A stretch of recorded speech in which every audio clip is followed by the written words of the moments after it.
What's up? What's going on? Welcome, my peeps, my peoples. Peep Squad is in the building, baby. We going to the top, to the top, to the top, baby. We're going to bring others with us. So please become a part of Notification Squad. Peep Squad, hit that notification bell, baby. Know each and every time I drop a video and tell me what's on your mind. What's going on, Lee Brick? What's going on, Miss Woodson? 1026. What's up, PE? What's up, Pamela Carpenter? What's going on? Like, we was on live earlier today discussing, NeNeLeakes receipts and the text messages, and then Yovana saying what she had to say with Love B. Scott and doing her, interview and everything else like that.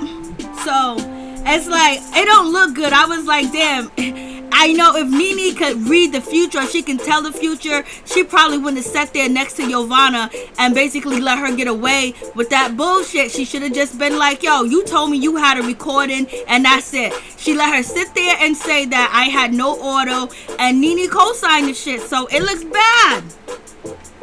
It looks bad, but you can say that Nene was doing it to look like to be a good friend and, support Yovana too as well, because everybody was coming at Yovana, and Yovana did look bad out here in these streets, for real, for real. So it is a sad situation, but it's just like, damn, Nene, you sat right there next to Yovana. She said, I didn't got no auto recording, and now we got text messages that Nene dropped and said basically that, Yovana said she did have a recording, but she didn't want to drop the receipts because she can receive legal action. Cynthia Bailey could sue her, Blase and the third, and Yovana said there's no recording, and now we got Nene saying that there is a recording and she dropped her receipts. But now we see Nene and Yovana sitting together. This is when I guess everything was still all good, and I guess Nene wanted to have Yovana's back basically, and was like, you know what, if you want to say there's no recording, but Nene act like she didn't know that Yovana was gonna say there's no order, because Yovana, she done met up with Candy. She done met up with Cynthia Bailey, and basically she told them there's no auto. So in my mind, if you put two to two together, Yovana was already coming up with a strategy. She was already coming up with a plan, allegedly. You know what I mean? Allegedly. She was coming up with a plan and a strategy. Basically, I'm going to talk to Candy, because now Yovana's cool with Candy. Yovana's cool with Cynthia. Yovana's cool with, Kenya. Yovana's cool with, Cynthia Bailey. Not cool like they best friends and they go out to eat together, but, they giving us some shine, and then they made sure she got on the reunion show. You know what I'm saying? Because if it was up to Nene, Yovana wouldn't have been at the reunion show. So Nene trying to save face and allegedly be a good friend to Yovana. She let her sit there and say that there ain't no receipts, there ain't no auto, there ain't no nothing. And Nene sat right next to her and shit, and Bravo aired it right before the reunion. So now we know why NeNeLeakes dropped them receipts. Some people think the receipts are not real. Some people think the receipts are doctored because they're not showing Nene response. Maybe Nene didn't respond, or maybe she took out her response to Yovana.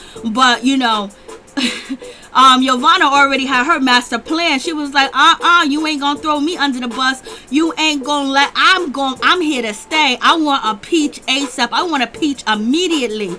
I was like, Lord have mercy, what is going on? Hey, J Mac, what's going on with you? Hey, Lisa Simmons. Hey, Corona. Nene set herself up to look stupid. Lord have mercy. And we talked about this earlier. If you guys were here earlier, Thank you so much, Ashley. I appreciate that, Ashley Johnson. So we talked about this all earlier. We talked about the receipts. We talked about all that. And now Nene's sitting right next to, Miss Yovana. And to me, I'll be honest with you, Yovana seems kind of off to me. It seems like something's wrong with her. Like, I wouldn't be able to trust her. I wouldn't trust her as far as I can throw her. Not even just the way that she came with the receipts, the way that she sit there, talking to them and got the nerve to be like, hey, there ain't no auto, but yet when people was asking you, you're using different words. Oh, I didn't say there was an auto. I said I can prove our conversation. To me, it's already snaky. You know what I'm saying? So, yeah, shaking my head, J-Mac. I don't even know what to say, girl. I don't know. This is crazy. It looks bad. And so now we know why they was getting at NeNeLeakes at the reunion. So therefore, the reason why they was questioning her for 2 hours and throwing the questions at her and coming at her, because they got the big bada boom. They got Yovana coming out basically saying, you put me up to the shit and all this other stuff. So like that, girl, you was trying to be a friend, Nene. Hey, what's up, sugar mama? You was trying to be a friend, Nene, and it don't look good. It don't look good at all. Sit next to her, and if she was lying, that's the time where, you know, this woman is affecting your job, your career, your reputation. So therefore, if you heard the audio, you got the transcript, you should have never sat up there next to her and let her get away with it. You should have just been like, I heard audio. But Nene did say, I never looked at you and lied to you, Candy. I never looked at y'all and lied or whatever. But she said a little bit, but she didn't really defend herself. So now you got the situation where Yovana saying that your receipts and your text messages are doctored, they're not real, and now you got the ladies coming at you. Now you're sitting duck for the reunion. I mean, she's a sitting duck for the reunion. So this is why they had all types of ammunition. They had Wendy Williams, they got Yovana, and they got Love B. Scott, and then them teaming up together. You picked the wrong female. Like, people got to learn how to start reading people and knowing people who they are. You know what I mean? Like, you got to be old enough to read a person and say, okay, that's not my friend, that can't be my friend. Just the way they move, just the way they talk, just the way they act. Her coming to you talking about, I recorded, you know, Cynthia Bailey. and allegedly, because these are the receipts that Nene dropped. So you got that situation. And then she's talking, and then allegedly, you know, Nene dropped saying that basically Yovana was trying to come after, you know, come after Kenya Moore. You know, like, if she's coming at you with all this stuff, I'm going after this person, I'm gonna do that, I'm recording Cynthia, right there and then you should have walked away. Like, nah, because, you know, if someone is doing dirt to somebody else, but they doing dirt for you, or they think they're helping you, or they think they got your back, and you feel like they got your back, what they doing to the other people, what makes you think that you're exempt for them doing it to you? So therefore, Yovana allegedly, you know, was coming after Cynthia Bailey, allegedly coming after, you know, Kenya Moore, and, you know, and it was all good. But what makes you think that person would not come back for you?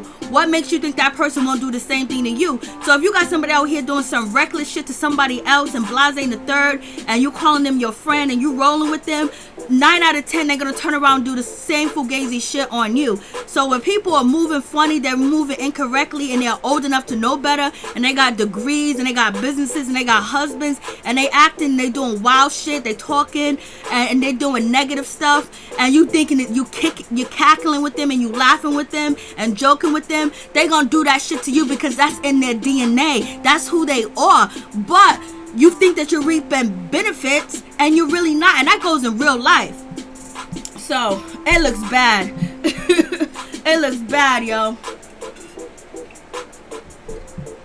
Because she didn't really defend herself. You know what I mean? She didn't defend herself, and then Bravo threw all that shit in right after the reunion, and they knew what was going to go down at the reunion. They knew Yovana was coming through. They knew Yovana was going to say this.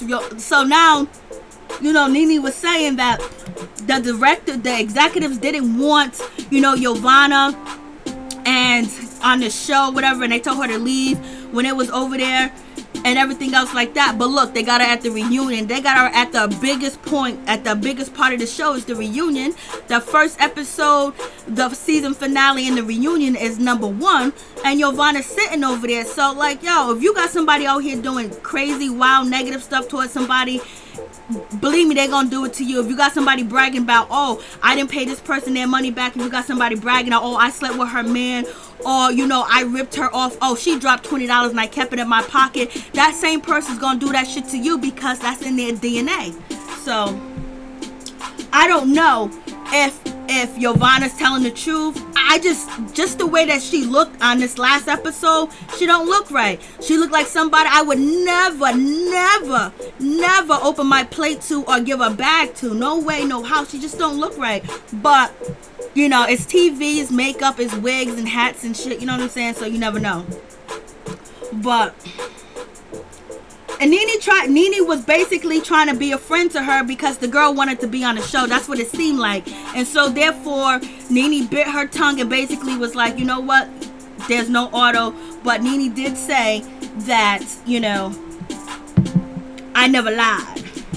So, now this girl is at the reunion with all your enemies. She's supposed to be your girl. You're supposed to have brought her on the show and everything else like that. Now she is stabbing you like it ain't nobody's business. Like, that shit is crazy. Then on top of that, she's with your another one of your enemies, B. Scott, giving interviews and the whole 9 yards. So we have that part. So I was just like, damn, that shit is that is yeah. And I thought Yovana, when Yovana was on Sister Circle, she said Nene was the creator and she just went along with it. She said something in those lines, but she didn't throw Nene under the bus. But Nene, it seemed like Nene, what if they did it together or not, that, you know, the shit done hit the fan. And Nene saying that she had nothing to do with it. The girl came up with it herself. The girl wanted to come after, said she recorded Cynthia and all this other stuff. So it's just like, And Yovana's too old. She's old enough to know better. She can't play them games. I'm just like, yo, what is really going on? This shit is crazy.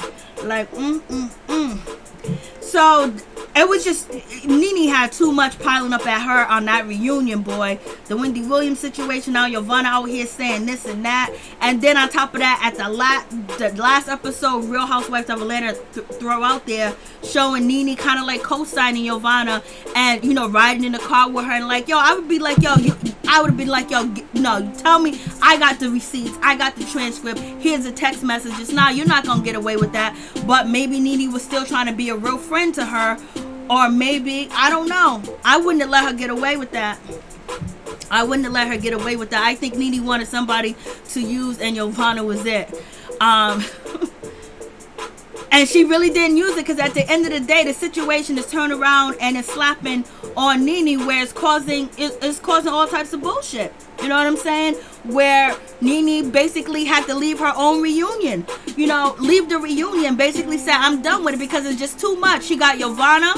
She co-signed her, and basically said, okay, whatever. There's no receipts. There's no receipts. I mean, there's no recording, there's no auto, and everything else like that. So now that gave Yovana an upper hand. Once Yovana met with Candy and Cynthia, she was already switching the game plan.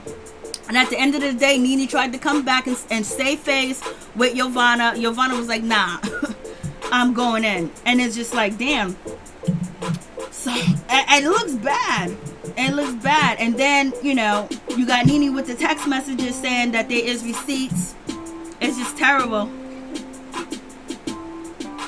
Nubian warrior goddess. Nene is very manipulated, and I feel like her and Yovana are very well there making up a lot of stuff. But at the time, Yovana was Nene's only friend. Look how Nene was plotting on Kenya. Shaking my head. Well, it seemed like it was Yovana wanted to get in. Like, she wanted to get in. She wanted to be on the show. She wanted to be rectified. And the sad thing about it is the ladies are saying, like, yo, we kind of liked you. We was kind of rocking with you. Yovana from Clark, you that B.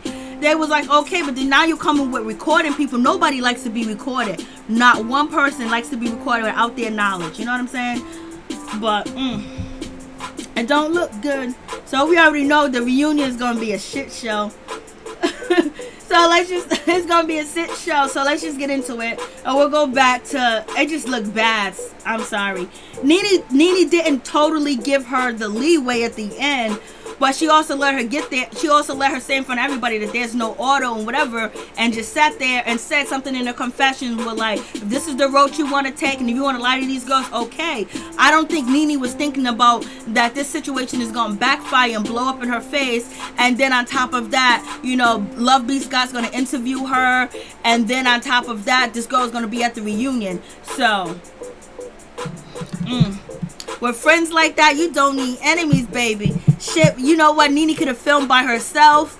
She could have hired some friends. She could have did something. Hey, Happy Days, how you doing? What's going on? Hey, Irene, what's going on? Lady C, what's going on with you? Yovana is a liar. She made the recording, typed it up, and gave it to Nene. Destroyed the tape because her husband said she couldn't get sued.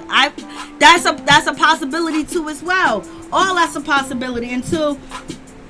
So, but Nene said that she brought the receipt. She gave the receipts to, you know, Cynthia Bailey. Like she gave her the transcripts and everything else like that. But It don't make no sense because because Nene said the executives, her husband, and Yovana husband, they met with the executive over there at Bravo, and they listened to a snippet of the receipts, but they didn't want it to be played on the show because she could get sued. So why didn't Bravo even show that meeting that NeNeLeakes had with, Yovana and their husband meeting up with the executives? Why ain't they saying anything about it? Like, they quiet. It's quiet. So we got Cynthia. She's learning how to twerk. She's learning how to twerk that ass, baby. She's gonna have to twerk it. But Cynthia's actually spending, isolation time and quarantine time with her man. Yes, it does look bad. It does look bad. And I don't know if they made that they made that shit look like that, like they wanted to. Nene just wanted someone to use, and when she was done, she dropped her. She played. I don't think if Yovana would have came even with the transcripts, or even with the receipts, regardless of what a liability of being sued, then there wouldn't been no problem. But the heat got onto Yovana because the ladies want. Candy was not letting it go. Kenya was not letting it go, and also Portia was not letting it go. That they was about to tag team her up there in that hotel room, and Marlo wasn't feeling her either. So therefore, now nobody wants to film with her. Nobody wants to talk to her, and basically Portia was ready to get up in that ass. So therefore, she didn't drop nothing and she didn't say nothing. So they was like, you don't got no evidence, get up out of here. And so she got kicked off, and basically she had to leave. And so she probably was really upset about the situation because she felt like Nene should have had her back, and she felt like Nene didn't have her back, or basically speak up for her, or basically yell at the ladies yell at them for yelling at Yovana, and she didn't get that same type of she didn't get that, and that's what that's what she wanted. And then at the end of the day, at the last stretch of things, Nene done sat there next to her in the chair, and it don't look good at all. I know. So she's out there twerking. We got Candy Birds out here, blowing smoke, blowing fire, making glass and everything else like that. And she wants to use some of that for a whore dungeon tour and whatever else. And then basically, they're quarantined. They're doing the same thing that we all doing, staying in the house. Most of them just got more money and got servants and people working for them. You know what I'm saying? So it is what it is. Kenya Moore, Candy's talking to Kenya Moore. So basically, they're quarantined. And Kenya's by herself, and that was a funny question because Cynthia Bailey was telling Kenya, like, I can't believe you're in a house by yourself and everything, you don't have a nanny. And I thought that Kenya Moore had a full-time nanny, so I guess she doesn't. And Cynthia was like, I got all types of people in the house, Blase the third. And then I thought we was gonna get an episode with Mark not acting like an ass. I was drunk about that because it seemed like he was about to act okay, then it just went left. It just went downhill like you wouldn't even believe. Then we got Portia and her situation. This is before it was confirmed that Dennis McKinley was out here cheating on her. He didn't actually admit to it until they went to counseling. So she's letting us know that she went through Dennis, phone and Blase in the third, and he's not being honest. He's not telling her the truth. But she don't even care because she done end up opening legs to him because he brought some Hennessy, some Hypnotic. You know what I mean? She had that Hennessy, that Hypnotic, and basically she was doing a damn thing, and it was all good. I was like, Lord have mercy. Her sister was like, girl, you cheap. Them are all cheap liquors. And so then her sister, and then what's her name, Shamia, was like, yeah, girl, like, what's going on? Lauren was like, yeah, you're a cheap date. And so Portia was like, I don't care, I'll be cheap. And so basically she's letting everybody know that she's been doing it wild, doing it nasty with Dennis, even though they're separated. They had supposed to broke up, and he took the ring back. And basically she's letting them know that she's still trying to work it out, but right now she's still mad and upset with him. But she's giving him the coochie, she's giving him the hoochie, she's giving him it all. And basically, and And all he had to do was bring some Hypnotic and some Hennessy and some Alizé. And boom, she spread them legs and some crab legs. It was on and popping. The mama still support the relationship. She wants Portia and Dennis McKinley to work it out. She's with Portia whichever way she want to go. Shameen was like, girl, like that's cheap, girl. What are you doing? Like you are sleeping with him. And you ain't even telling the truth about it. And they're like looking at her like, girl, what is going on? And I was like, how come you didn't tell us? Because, you know, she didn't want to be judged by her family or whatever the case may be. So it is what it is. So Portia was giving that to Dennis, even though he didn't deserve it at the time. We got Cynthia Bailey taking off her wig, and she's doing the most. Cynthia Bailey, basically, she had a good season. And, you know, the drama ain't really with her. The drama is like all over there on Nene. That girl, I know Nene regrets ever bringing Yovana on the show and being friends with her. I know she regretted. Oh, Lord have mercy. She should have signed the NDA, baby. And then so we saw them in Greece. Nene's trying to buy some shoes, and the girls done left her. They forgot she was even on the trip. Candy, Cynthia, and Kenya are basically walking and holding arms and arms, skipping and jumping. And it looked like Kenya wanted Nene to be left behind. And Candy low-key did too. And Cynthia's a biblical. She don't know what's going on. Hey, what's up, Norris? Tony, what's going on? So you have that situation. So I was like, So they done left Nene behind. And so Tanya Sams had to be the one to bring Nene back to the group. So they left her behind over there in Greece. But she had a camera, so she was going to get her way back. And then we got Portia. You know, she done left work. She's feeling a certain type of way. I done left my job. I left this. You know, I was pregnant with a belly. And I had a ring on. And now, you know, I ain't got the baby. I had the baby. And I don't got a ring. And basically, she's seeking comfort through her girlfriends. And, you know, Tanya Sams is one of them. And then also, Eva's there. Eva the Diva, she's there too as well. And Eva's like, I'll support you. We ain't talked about you. We ain't said nothing negative about you. I ain't said nothing about you. I ain't said nothing negative. And we won't. And Blase in the third, but yet she was on the Real Housewives of Atlanta sitting in a store, in a boutique, talking mad-ish about Portia. But yeah, in Portia's face, oh, I love you. We lovey-dovey. We best friends, girl. We rolling. But yet she didn't mention that she was talking about Portia like she was a nobody. Talking about her C-section. Talking about, you know, read the blogs. And she's a jukebox and all this other stuff with the other ladies, with Cynthia and Candy. But yeah, she's up in Portia's face smiling and grinning and everything else like that. I was like, I was like, what's going on with this situation? Like, Lord have mercy, help me with this. So you already know Eva the Diva ain't gonna be real. You know she ain't gonna tell the truth. You know she ain't gonna own up to nothing. Now she got a crew. Now she got people behind her. So now she can step up and be the diva that she wanna be on a reunion or whatever the case may be. But during the season, baby, you was obsolete. You was absent. We didn't even know you existed until you took a shot for Kenya about her having a late-term pregnancy, a late-in-life pregnancy. Then you took a shot at, you know, edges and nappy hair. Other than that, we didn't even know you existed. Then moving on from that situation, she's on the phone with Cynthia, basically like, honey, listen, I'm so over this. She don't know what she said. And basically she's talking about Portia, when Portia was basically relaying the message to Kenya Moore of how Eva felt and why she didn't bring her kid to the party, I'm assuming. And so Cynthia was like, yeah,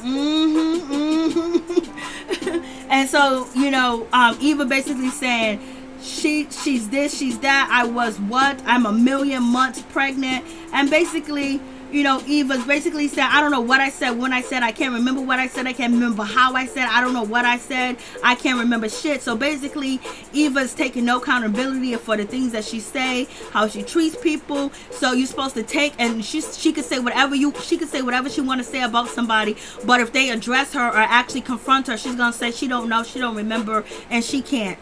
You know what I mean? So basically, it's fake and fugazi. Nobody's here for that because we already went through that when it was a situation where, at Cynthia Bailey's, party, last year, whatever. So it's just like, yeah, now all of a sudden you remember everything. Now you remember what Nene said. Now you know what everybody said. Now you know what Portia said. Now you coming at Portia, and now you doing all this. It's just like, yo, listen, you should have did that on the season, and it's not fair for everybody else to put in work in the season, and then you just think that you can skeet away, and then at the reunion, you can pop off, team up, and just go ham, and then you're supposed to automatically get a peach. I don't think that's fair. So basically, she's not owning up to what she's saying. Until now, she's not owning up to anything. She's just coming for Nene. Now she remember what Nene said before. She can't remember nothing. She can't remember anything. So now she remembers everything. And so then we have Marlo. Marlo is chilling with Candy. So Marlo is being diplomatic. Marlo is moving around like she ain't getting herself stuck with, Nene in her situation. She's moving around. She's making friends because she's looking at the writing on the wall too as well. That people could get the X. You could be kicked off the show and everything else like that. Especially, she's moving around. She's trying to make sure she keeps her bag. Whatever, she's a friend of the show. Whatever she gonna be, she need more than one friend. And Nene didn't have really too much friends this season. You know what I'm saying? So it is what it is. Ugh. So we have that situation. I was just like, damn. I just couldn't believe Yovana and Nene showed up, and Yovana sat there and said there was no recording when Nene said that wasn't recorded. And then we got these text messages, and then Nene basically not really saying, oh, this mother sucker's lying for real, but she did say like, if she want to lie to them, let her lie to them, but it just don't look good. So and then that's ammunition that was used against her at the reunion. Then you got Yovana all out here on the blogs bragging, I ran Nene off the set. I ran Nene off. I was like, Lord have mercy. I know she wish she never befriended that girl. So basically you have, Marlo basically talking about Eva, saying like, I don't know what's going on with Eva. I really would like to make up with her, but I can't really trust her. I would like to look her in the eyes face to face because, she backpedals. She don't be telling the truth most of the goddamn time. And so then Portia was like, yep, I'm a truth teller. And Candy was like, what you mean truth teller? Time out. You was over there kind of like defending Eva, and you didn't really tell like what Eva really said, and basically like that. So I was like, So Portia was like, when that situation went down between, Kenya and Eva, you really didn't make your point be known. You didn't confirm or deny anything. Basically, Candy saying you was playing the fence, baby. You was straddling the fence. And so Portia was like, yes, I did. And Candy was like, no, you did not confirm. And then basically Portia said, well, I just thought that, she wanted to get herself, good energy and get herself around, even. That's why she didn't bring the kids with her, because, this is her first encounter with her. And so, And so basically Candy was like, girl, do you know what she said about you? She said, like, I was like, she was like, hold up. And this is when, see, a lot of situations that went down and a lot of friendships, started early in the beginning because, I know Portia feels a certain type of way too, because Portia's on the outs too, but she didn't get it bad. So with that situation, basically Candy's saying, like, did you know what Eva said about you? Now Eva has taken Portia's spot. Portia was over there with Candy. She was over there with Cynthia. She was over there, with Kenya. And it was cool. And basically Portia wasn't messing with Nene or whatever the case may be. And now Portia slid out that spot over there. And now Eva done slid into that spot. And now Eva's at the reunion going ham, earning her keep. Yeah, Marlo is playing it smart. So I'm just like, yo, Lord, what's going on? Yeah, Eva is too young to forget things. And poor Portia, another tumor. I know that shit was sad. I know. And so basically Candy's like, yo, listen, do you know what Eva said about you? Eva said that, you know what I'm saying? It's like, you need to get some business. And, you need to talk to these blogs because the blogs know your business. I'll get you some business because you need to mind your business. Your C-section hasn't even healed yet, and yet you worried about my business? You're like a jukebox. Just throw a corn in her. All that. That's not something that's some hateful shit you say about somebody. That's very hateful when you say stuff like that about somebody. That is hateful as shit. And that's not, I mean, that's digging into it. Now you don't remember, you don't know. Like, come on, miss me with that. And Portia's looking at it, but Portia took it easy on Eva and basically let it be, and still played the, you know, the nice little game with her. And at the end of the day, Eva ain't playing no games. Eva done chose who she gonna be with, and if she gotta throw you under the bus, Portia, that's what you gonna get. If she gotta talk about you, that's what you gonna get. That's what she gonna do. And so it's like nobody paid attention to how Eva was moving and how she would act like she didn't say this, she didn't say that, until she felt comfortable with a strong team to run with. And the strong team that she felt like she needed to run with was Kandi, Cynthia, and Kenya. But she was already cool with, you know, Cynthia. So it was easy for her to slide right into Portia's spot, just like that. So, so yeah, they talk about this situation. And Portia didn't pay attention to what was going on. That Eva wanted somewhere, Eva wanted to fit in somewhere. And she got your spot, baby. And Eva was talking reckless. I don't remember clear as day this woman sitting here on TV talking reckless, and she knows she did. And you know what she thought about? You know what? I'm gonna just say I didn't say it. Like, that's blatant. Like, you can't trust nobody like that. And she might be rolling with Kenya. She might be rolling with Kandi. I'm telling you right now, Kandi and Kenya is going to keep Eva a foot away. And they going to watch her. They ain't going to trust Eva like that. Eva can act like it's all good. She can roll over in the dirt. She can jump in the water for Kenya Moore. But Kenya Moore ain't going to let her guards up with her, because she see how she move and she's seeing her behavior. So if really, I wouldn't even want her on my team. So Portia was like, well, okay, well, I'm going to talk to her, blah, blah, blah. And then when she finally confronted Eva, she let Eva get away with not saying it. Kandi was like, you know what?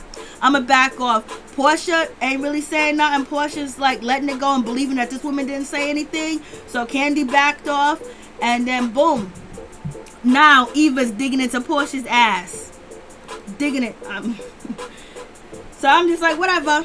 And then we move on. I was like, oh my God, this scene was almost over with Mark Daly and the cookie lady and everything else like that. I was like, oh shit, Mark Daly behaved himself. Mark Daly did what he's supposed to do. And I was like, oh, I was wrong. He did not. Eva used the Ricky Smiley show to throw stuff. Yes, sir. Diva, you can't replace a snap. That's no diva. Eva is to, yep, Marlo is playing smart. She is playing smart. Lisa Simmons, watch if Nene leaves and Marlo don't follow her. You know what?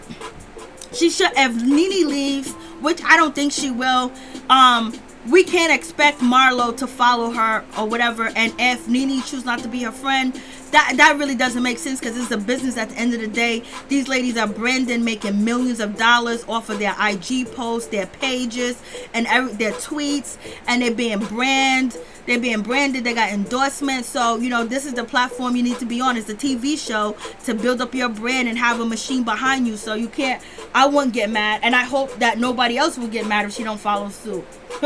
Because if the shoe was on the other feet, it would happen. So I thought Mark was going to be all right. No, he wasn't.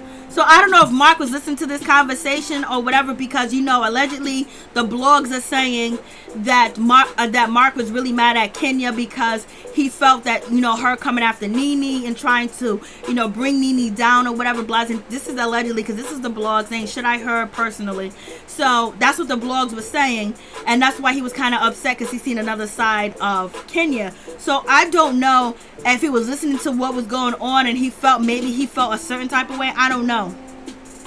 But so anyway, let's get to the cookie lady. So the cookie lady is laughing, and you know, Kenya Moore is laughing at the cookie. They're laughing basically at Tanya, because Tanya did her research. She knew who the cookie lady was, and Kenya basically is telling the cookie lady, oh, Cynthia gave her the heads up or whatever. I was like, damn, like, you know, she did give her the heads up. I guess Cynthia was trying to be equal and trying to be basically, you know, play the fence. If anything, when Cynthia told the cookie lady about, you know, told you know, Tanya about the cookie lady, I think Cynthia should have called Kenya and told Kenya. So therefore, you know, we probably wouldn't even see the cookie lady no more, because then Kenya would not have asked Tanya to bring her hair pieces, you know, bring her hair pieces to, you know, Atlanta. And then therefore there's nothing Tanya could have did to Kenya more, then it would have just been smashed or whatever.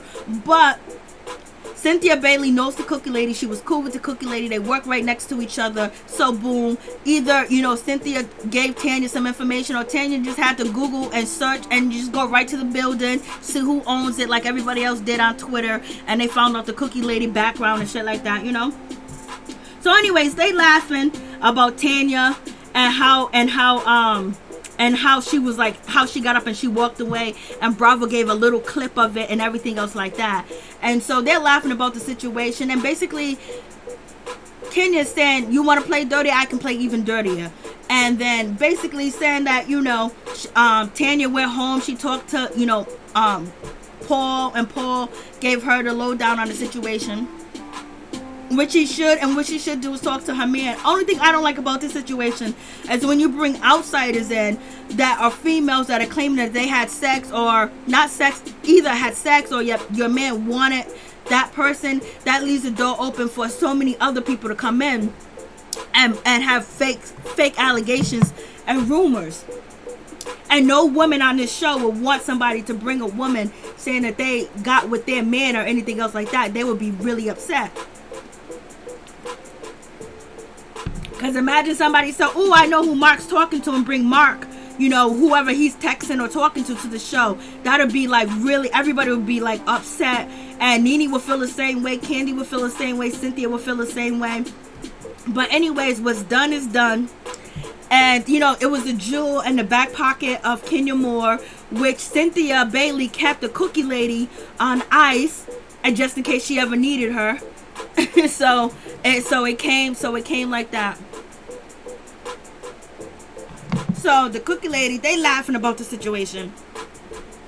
Oh, whatever. Tanya Sam, she had to drop because she talked to Paul, and basically they was laughing. Oh, she said nothing, because Tanya kept saying, oh, it's nothing, it was nothing. And so Kenya and the cookie lady, nothing. He was trying to get with me. You know what I'm saying? He was trying to get some cookies, baby, and everything else like that. So it is what it is with that situation. I was like, The cookie lady was like, oh, she's talking about this and she's talking about that. And basically, they just really laughing at Tanya.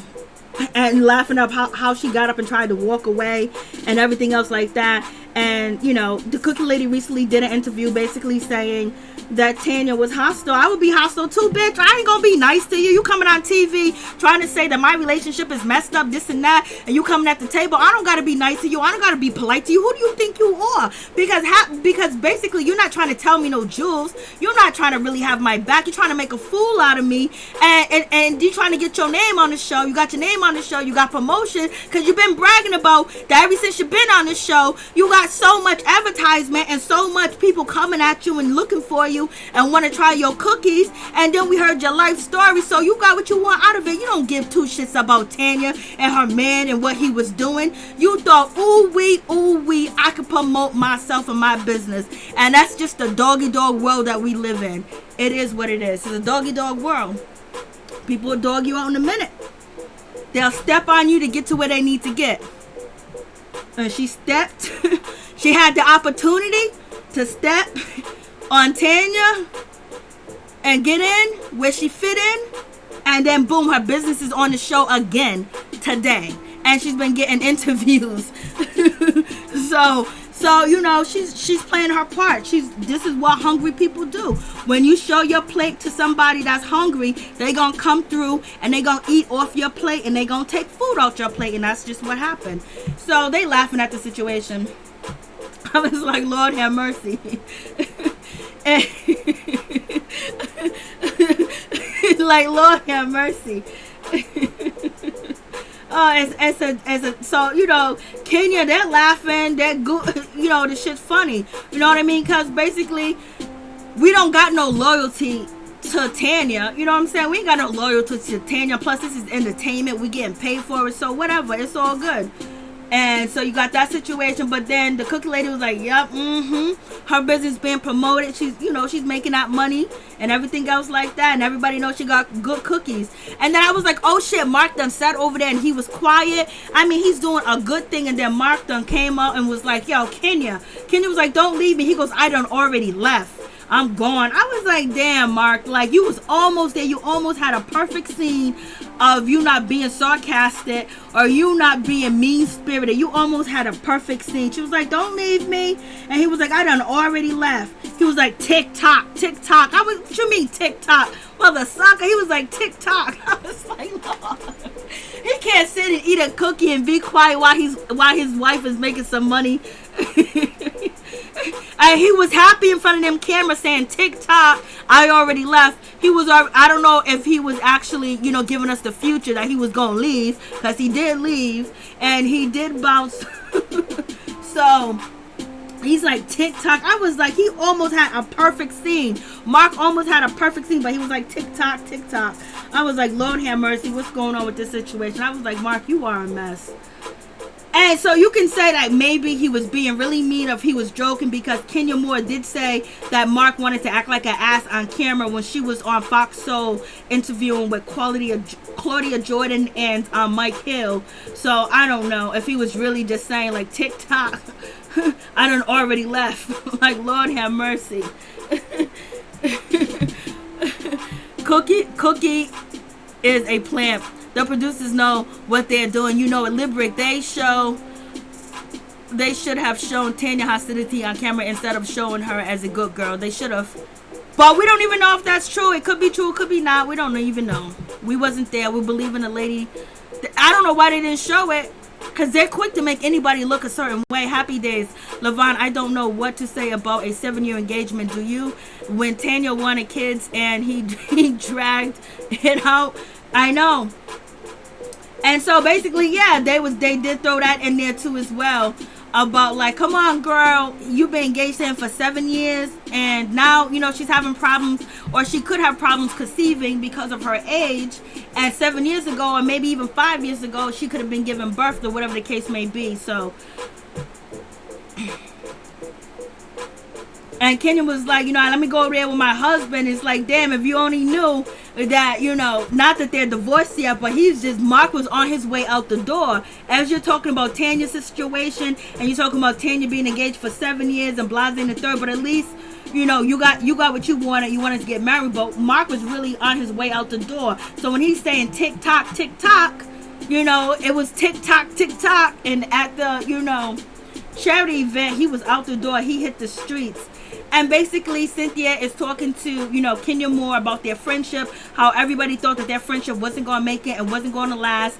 And we have Cynthia basically letting us know that her, Candy, and Kenya and Eva have been in contact with each other. But basically, Cynthia, Candy, and who's the Cynthia, Candy, and Kenya basically really been in contact with each other throughout, being in isolation and everything else, being quarantined. So they've been tight with each other. Eva's been hopping in and out of conversations because she's basically being filled in on what's going on through Cynthia Bailey. So once that spot left for Portia, and Eva slid in, and some people were saying Portia didn't want that spot anymore because she felt like Kenya really didn't like her, and she felt like Candy really didn't like her, or whatever the case may be. It is what it is. I was like, Lord. Nene still did not have anything going on the unseen footage. Pam, I think that the general consensus. What did you say, Pam? The cookie lady is not all that to look at.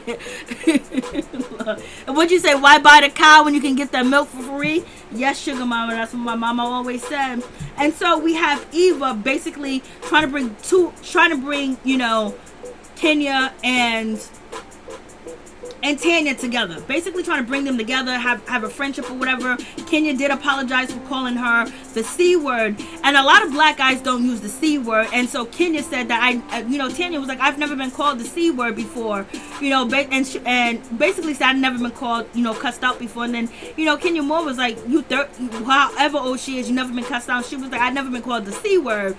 And Mark looks like the type of person that used that C word. So I was just thinking, I wonder if Kenya said she never used that C word before, and that's not usually a word that people of color use, in my opinion. All the people I know of color don't really use that word.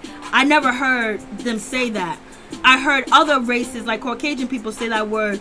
But I wonder if Mark ever was saying that word around Kenya. And I wonder if he called her a C word or something like that. Because, I mean, that word came out right. I mean, it slipped out really easy on Kenya Moore's tongue. So anyways, there was an apology. And, you know, they apologized, kind of like apologized to each other, but not really.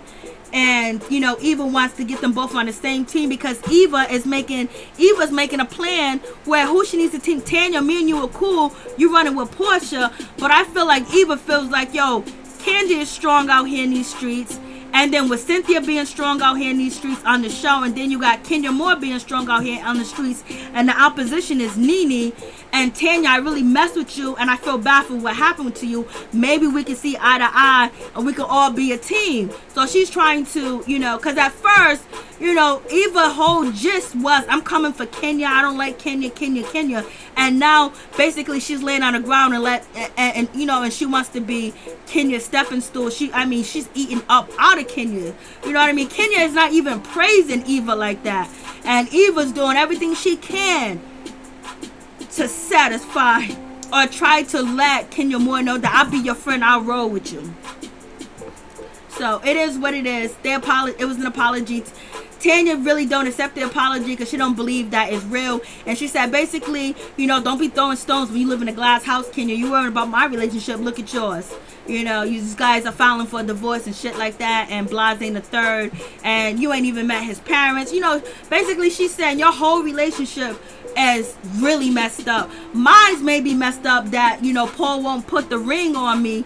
He won't put the ring on my finger, but we living together. We got multiple houses, and I want a baby, and maybe I would have to have a surrogate or something like that. But basically, she's saying, Kenya, you know, back up off me. And so we get to the conversation where Kenya is on the phone with Mark. And Mark is basically was like, yo, I wanted to take baby Brooklyn to the zoo and stuff like that. And he's like, basically, every time I get there, I can't even take the baby to the zoo. I can't do this. I can't do that. Like, he's basically calling Kenya out, saying like, yo, you ain't home. You ain't never around. Like, you're always out of town. You're always scheduling trips. You was out in Greece. You was in Detroit. I mean, he was saying that you're all over the place. Like, you've been everywhere, Kenya. Like, you've been all over the place. Like, you don't got time for me. So I'm just like, damn, he's saying all this, right? And then the last, you know, the last before the final episode, 2 or 3 episodes ago, you know, Cynthia and Kenya was in a closet cutting up clothes, and she was like, you know, Mark Daly moved in, he lives here. And Cynthia Bailey was like, when did he move in? He ain't never here. Like, what are you talking about? So I don't know if Mark Daly ever moved in, but the clothes was there. Twitter was calling out Kenya Moore, whatever the case may be, with that situation. But it might, you know, this little part of the episode made it look like Kenya Moore might not even want to be bothered with Mark Daly. She might not even want to be bothered with him. Maybe, you know, the treatment and the things that she felt like he had, you know, how he has treated her or whatever the case may be. She don't want to be bothered with him because he's saying like, yo, you're always out of town. You're always ghost. He was like, yo, you're always busy. You was in Toronto. You was in DC. He was like, yo, you don't got time for me. So I don't know. And he was like, basically, he was like, I spent my birthday alone. I spent my birthday without you. You know what I mean? And she was like, no, you didn't. Remember, we went to go do soccer together. We played soccer together.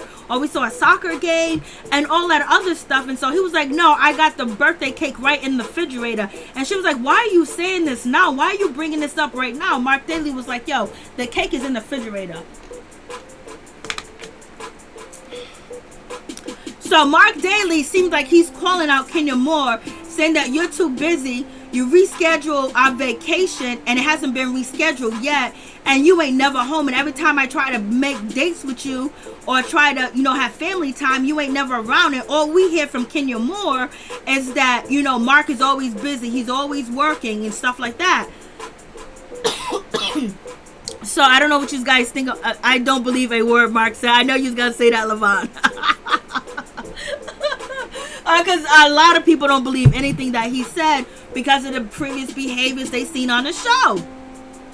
So this is what he's saying. So is there any truth to what he is saying? Because now he's saying that Kenya Moore is abandoning him by himself, and basically he's alone, and she got baby Brooklyn. And I don't know if he's trying to justify whatever he might be doing when Kenya Moore found the text messages in his phone of him texting his ex-girlfriend or someone he used to have intimate encounters with.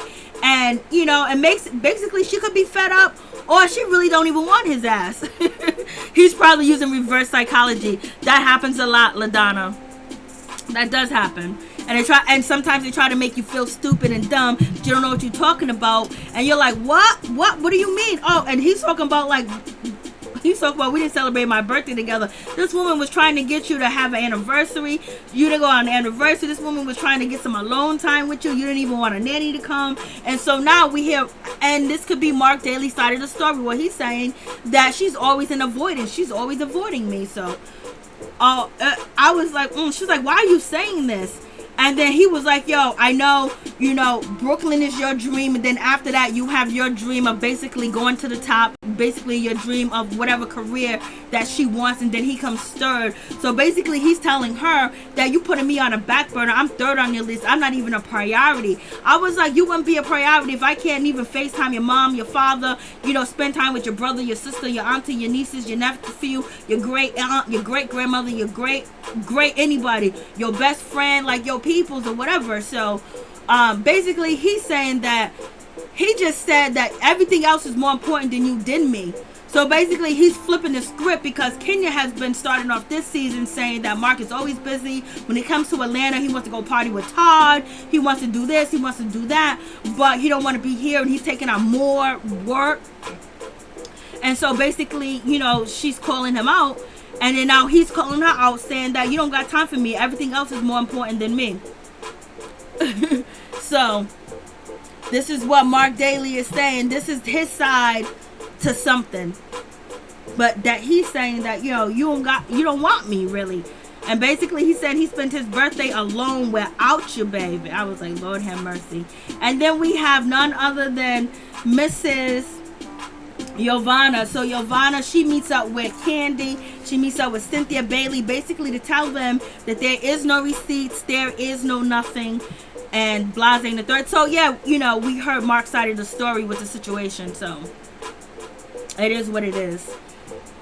So he's saying his part, so he got that out. You know, you got her side, his side, and then the truth and what can be shown about it.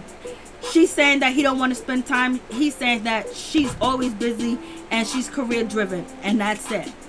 And then that will give, you know, even the blogs more stories to say that, oh, this marriage is really not real and all this other stuff. So now we have, you know, Yovana, she meets up with, you know, Cynthia, and she meets up with Candy, basically telling her that there ain't no recording and all this other bullshit and all this other stuff. And basically Nene gets wind of it, and so now they're all going to end up meeting up and having a conversation. So Yovana just had, you know, she was like, I just want to tell y'all that I lied. She's just like, I want to tell y'all, I'm telling you, that's why it looks weird. Like, I don't know what's going on with her. It was scary looking at her. Not that she's an ugly woman or anything else like that, but this whole situation, and maybe the desperation and the thirst, or maybe her feeling betrayed, is just, it's not a good look on her too. So anyway, she meets up with the ladies, and she tells them that there's no auto. When everybody said, oh, I forgot this part. Oh yeah, so Portia, this shit was sad with Portia. So this is like one of this season where we get to see, you know, we get to see Dennis McKinley actually be nourishing and be supportive of Portia. And it was a good look for him too as well, because all the negativity that we have seen about, you know, Dennis McKinley, this was actually, you know, a good moment between Dennis and Portia. Whether he cheats, he's a dog. Well, he does cheat. And whether he's a dog or not, or whatever the case may be, he did support her in this moment that she needed him, and it was no judgment. So that was a good situation for, you know, him. And so, you know, because Portia is taking the IUD or whatever whatever it is that she's taking. I have a friend, well, really not somebody that I know that's a lot older than me. I guess when it first came out, she got it, and right now she can't even walk because of the IUD or whatever, because it traveled up to her spine or something like that, because it gets lost inside of you. And I remember when I was asking about birth control and stuff like that, they tried to give me that shot. I was like, no, it's not going to happen. And then before I decided to go to do any type of birth control pills, I ended up doing some research, and then I just didn't take birth control because of some of the side effects that will come back to you when you reach a certain age of taking the birth control medication. So, but anyways, so Portia, you know, basically Dennis McKinley thought that he was still, you know, he was shooting up the club, but he wasn't getting nowhere because she was on birth control pills, and Portia didn't tell him that. Not birth control pills, she had the IUD. And then on top of that, they found another tumor, another I don't know what it was, a hemorrhoid, she said. She's you know, so basically it's gonna be difficult for her to have another baby, and maybe the baby can outgrow whatever that little tumor is. I don't know if it's a hemorrhoid, she said. I'm not really sure what it was. She said that it was or whatever, but it's there. And so, you know, the situation is crazy. But she can also adopt, and she can have a surrogate too as well. And she could do the same thing Candy did, but I hope everything works out that, you know, she doesn't have any complications with having children. So it was nice to see Dennis McKinley support her in that situation. So we get back to Yovana. Yeah, this makeup, I don't know what was going on. Hey, Reyes. Yes, thanks. Nene's cheating with a guy in DC. Fibroids. Yeah, fibroids. Thank you, fibroids. Yovana, I got to do my homework, and thank you, Mary Jane. God bless for the warning. Oh, God bless you too. Happy days. Go do your homework. Make them straight A's. We want to see your report card, baby. We want to see you, the dean of students. Lisa, while this is relevant, we saw the show. Well, I'm just talking about it. You know, if it's not your cup of tea, baby, you know what to do all day, every day. You are not captivated. You are not a slave over here. You're not captive at all. It's cause I got high risk of cancer, so I gotta be on some. Okay, yeah. So some things, even birth control works when, you know, if you have nightmares. Sometimes it works for that. It helps with smoking. It also helps, and sometimes it helps with sleeping too as well when people do have nightmares. You know. So, thank you, Levon. I appreciate that. So we just get back to. So we get back to Yovana. So basically, you know, Yovana, she met up with, you know, Candy, did the damn thing, and basically said that there's no recording and everything else like that. And so now the ladies are all gathered together. Kenya Moore, she comes through showing the belly button. I was like, girl, look at you do your thing. Yovana looks like a hot mess on crack. I'm telling you. She don't look like she's on crack, but it just look like something ain't right. Like, damn. And so all the ladies getting ready. They want to know what's going on, what's popping, what's good, what's she gonna say. There's no recording, but basically nobody really didn't call Nene out. But, you know, Candy said, like, yo, listen, I don't think that Nene would lie to me, or lie like that, you know, that there's a recording, that, I mean, there's an auto and there's not an auto. So it's like she has, you know, she's giving Nene at least that leeway, and I think everybody else was giving her that leeway, and they didn't want to say anything about it. But now the table has turned, and we know this is all going to be at the reunion. They all going to be shitting. It's going to be all types of stuff thrown at Nene with this situation, because now she's sitting here with this girl, and the girl's sitting there saying that there's no recording, there's no nothing. You know, Nene does look uncomfortable. It looks like Nene didn't know that what she was going to say. But I would have questioned her before she got out the car. Before she pulled up, Portia was talking about she come in here with all this Versace on. I swear, everybody wears that outfit. Even though I can't afford that Versace outfit that she got on reality TV shows, everyone had that on last year.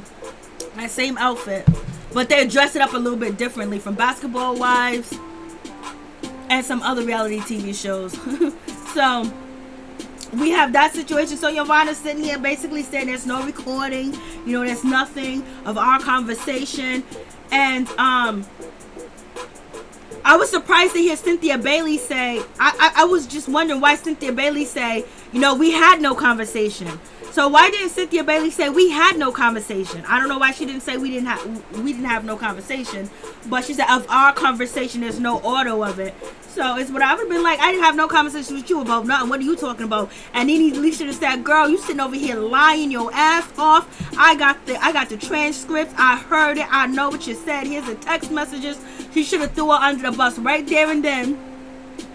And if NeNe would have threw her under the bus right there and then, and basically, because if she could sit here and lie like that in front of everybody, she can't be trusted. She should have threw her under the bus right there and then, and I guarantee you she wouldn't have been at the reunion. And nobody would have nobody would have even made sense. Nobody would have even would even listen to her. They would have been done. Tony, I don't know what it is, what people look like post bleaching. Oh, maybe it is bleaching. I didn't even think about that, Tony.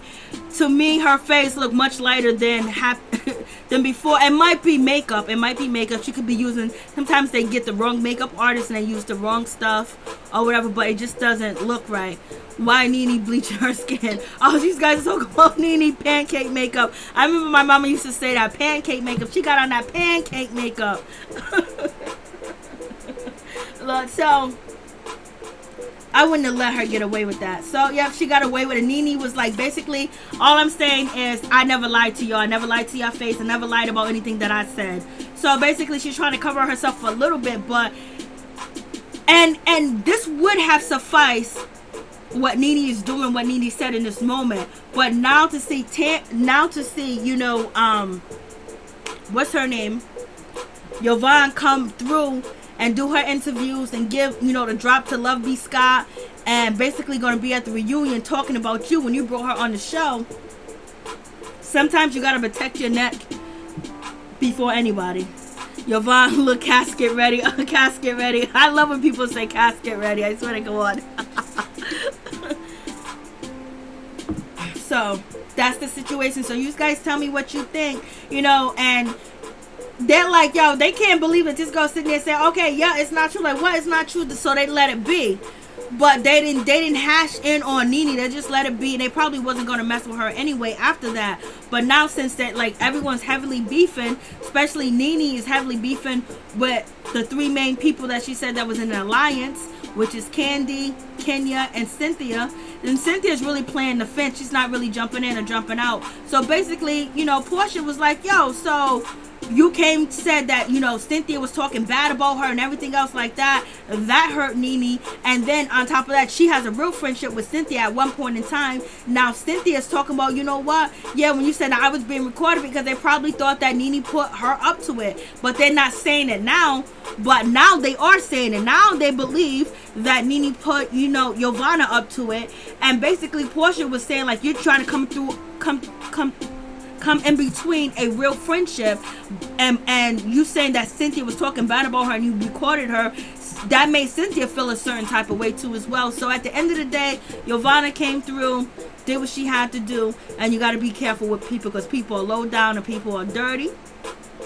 I'm not saying Yovana's low down and dirty, because we don't know the truth until we see the reunion and then we put it together like that. But like, if people are friends for like 6, 5, or 7 years, or whatever, how many years NeNe and Yovana was friends, it had to be at least more than 4 years or whatever, to just for it to end like this. And then it end with, like, you know, NeNe actually getting up and walking away from the reunion, and then Yovana out here on the internet bragging like, I made you move, I made you walk, I made you bounce, I made you get up and leave your own house, your own show. So you already know, like, that's some bullshit. That means, like, you know, super played. That's super played, and that's super bad. Reyes, NeNe said in other life, she and Peter would be amazing together.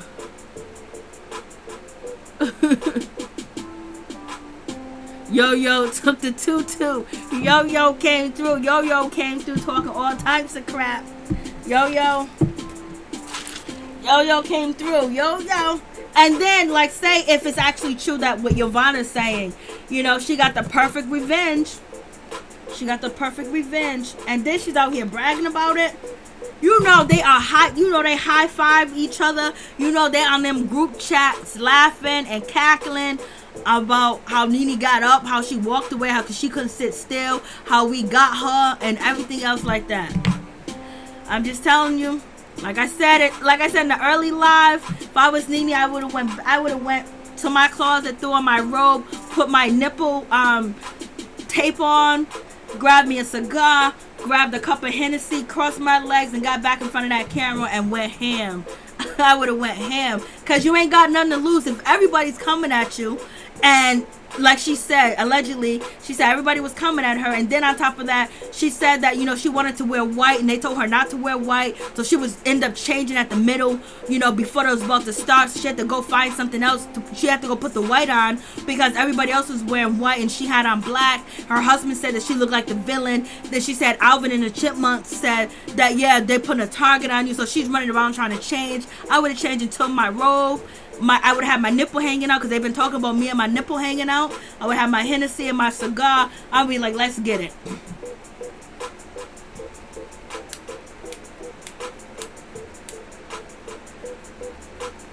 And I would have hit below. I would have been throwing all types of. I wouldn't have answered no question. I would have just been talking mess, because the way that Nene portrayed the reunion, it was like. It was her against everybody else, other than Portia. I would have just went in, because it's nothing you can't really defend yourself, because then he's saying that every time she was asked a question, Kenya Moore and Eva jumped in and wouldn't let her talk. I would have just been talking reckless the whole time. They would have been censoring me. They would have been like, stop, Nene, stop. I think that's another line from Nene. Well, we're going to see. We're going to see. If you guys want to call in, or whatever the case may be, and tell me what you think about this whole situation. With this last part of the episode, we can talk about the Mark situation. And then Nene, at the end of the day, with Yovana, she didn't try to throw Yovana under the bus, because she was still trying to be a friend, or was she trying to protect herself? So she threw out these receipts, basically saying Yovana was trying to, collect evidence, collect information on people. So therefore, that was she was trying to do, and she was basically throwing it out there that, she said she had receipts and all that other good stuff, and Yovana said there was never a recording. But then we have the text messages that Nene dropped. Yovana said that they are doctored. She said it took Nene 2 days to doctor the receipts. Some people say they are doctored, because you don't see Nene response. We don't know if Nene did respond, or she cut out her text of what she said. So I don't know. Let's see if I can move it.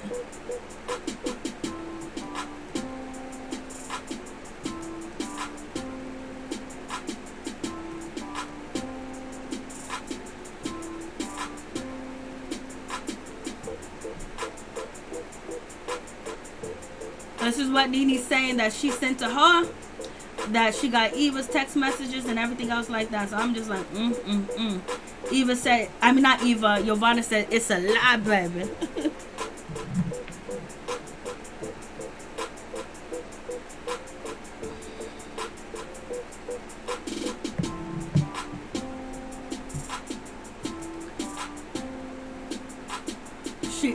She should have came with no cares at all. She should have just been like, once you realize that if this is what she said, we're going by what she said until we see the reunion. Once she said that they told her not to wear white while everybody else is wearing white, there's some people saying that the thing was supposed to be white, blase in the third, and then she got on black. I would have came out with a white robe on, white silk see-through, white silk robe, and I would have had my tape on my breast. It would have been coming out every now and then. I would have been smoking my cigar. I would have been taking my shot of Hennessy after every question. Everybody been like, oh my God, look at her. They'll be so shocked at how I'm behaving that they won't even be coming at me. That's what she should have done.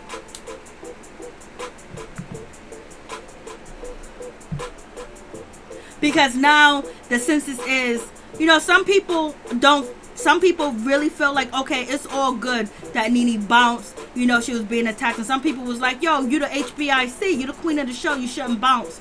But I guess it's only so much a person can take. Happy days. I am not defending Nene. I am staying her supposed reaction. Lord have mercy. Stacy Blackstone, you got the drinks. Sugar Mama. Stacy, okay, answer is European. So I don't even know. So do you guys think Yovana's lying? If Yovana is lying, press 1. If Nene, tell me if Yovana is lying. If you believe Yovana is lying about the recording, that she actually do have a recording, press 1.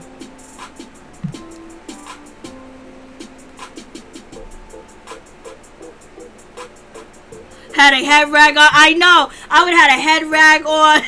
I would have had a shower cap on. I would have been like, let's get it. I would have been talking all types of mess. I would have been talking all types of mess. So 2 people think, Yovana's lying.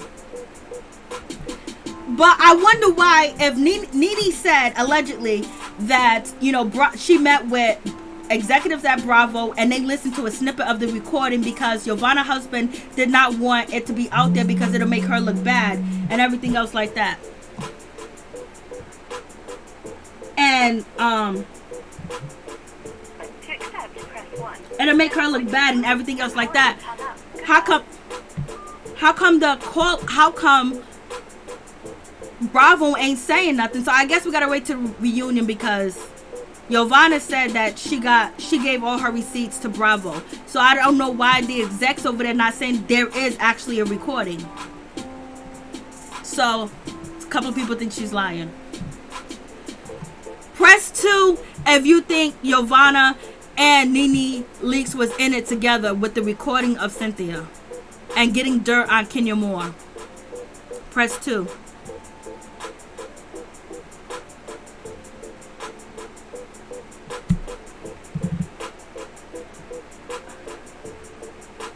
Yo, Gotti posted a post. I'm just like, damn. I wish at the end that Nene didn't co-sign, sat there next to Yovana, because I would have been like, girl, you trying to make me look bad at my job. You trying to make me look bad and this and that. I can't co-sign this lie. Oh, Lord. 1, 2, 3, 4, 5. So 6. Oh, Lord.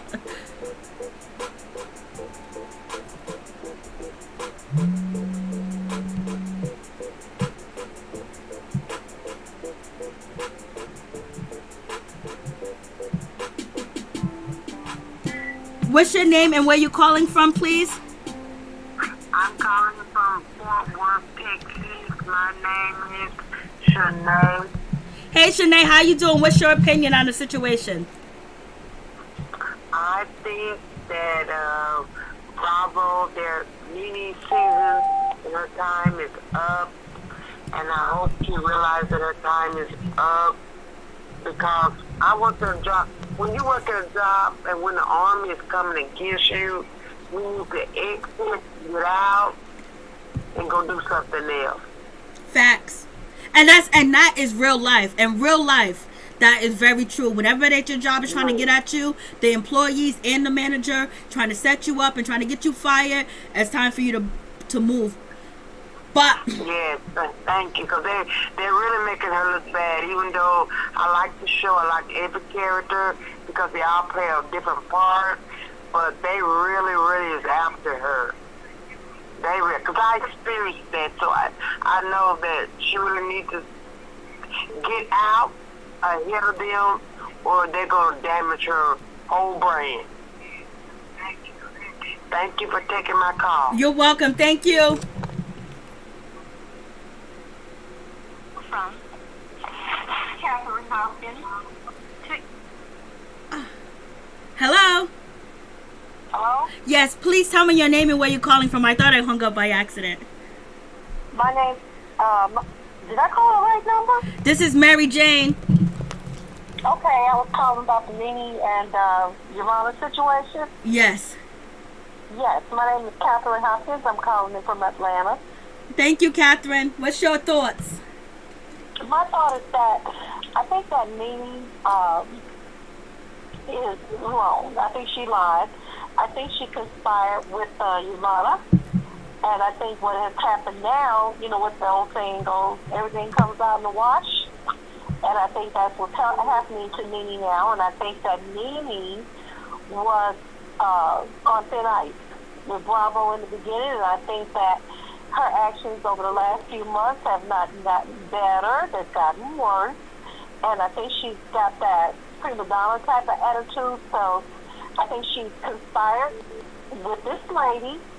And I don't think that she really had a storyline. So that's my opinion. Oh, and you are tied to it, baby. Thank you.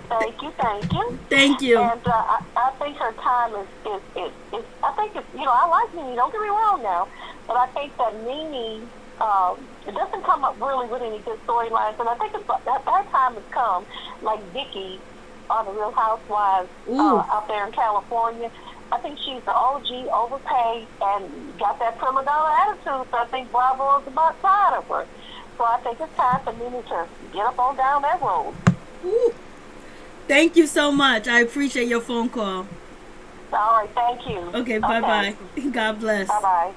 And you too. Bye-bye. Thanks. Woo! Lord have mercy.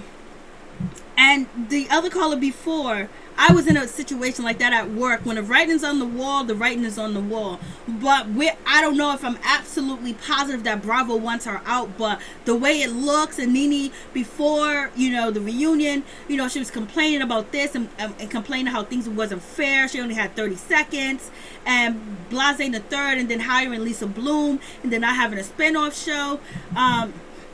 And very well possibly could be, you know, that maybe the network is trying to push her out. And I know that, I don't know if they are or not, it's allegedly, but I know when I was trying to be pushed out of a job, and it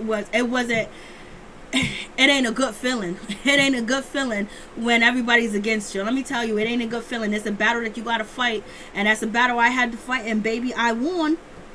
All day, every day. Like, you ain't gonna do me like this. Oh no. And that's probably why she got the attorney. I don't know. But if, you know, like Nene said on her YouTube channel, she said that the execs and everything met with Yovana, her husband, and Greg, and they listened to a snippet of the tape or whatever. Why ain't they vindicating or saying that there is a recording? Because basically now they're saying there's no recording, and basically Yovana and NeNeLeakes got together and act like there was a recording.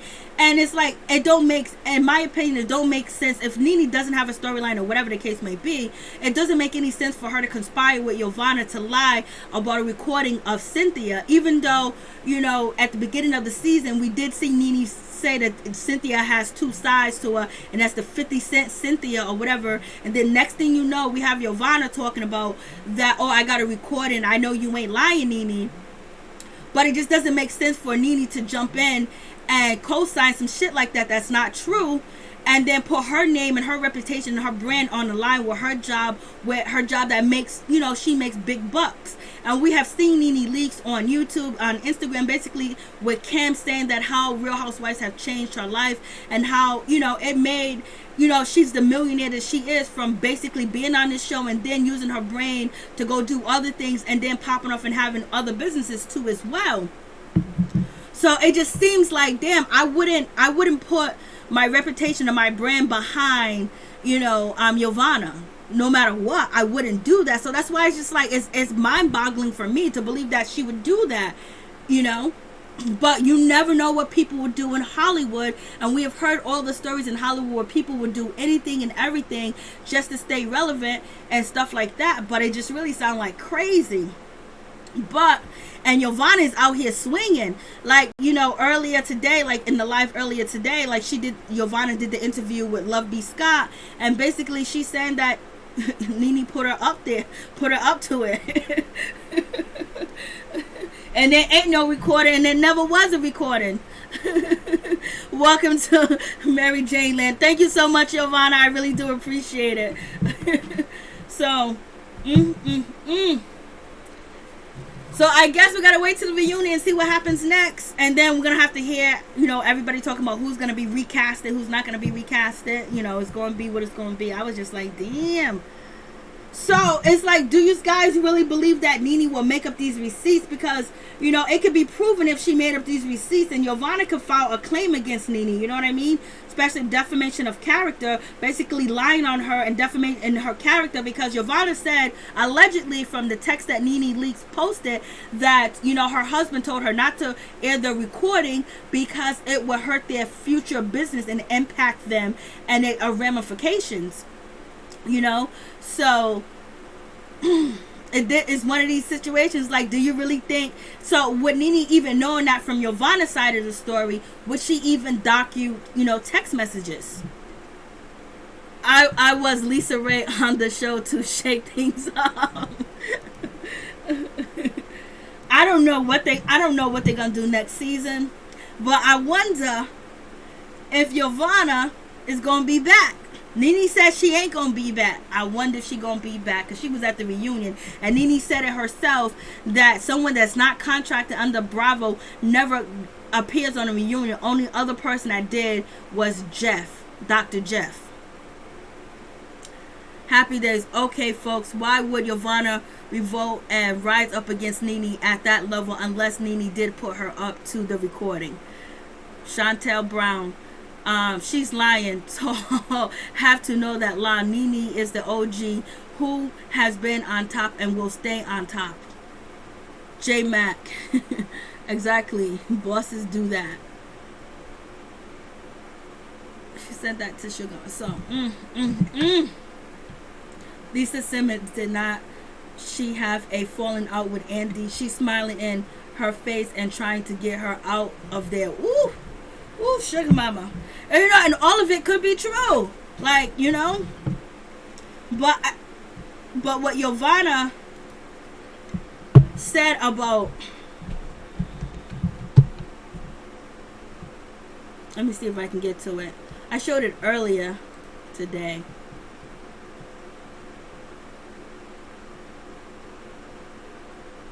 Let's see if I can find it. Let me put the music back on.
Okay.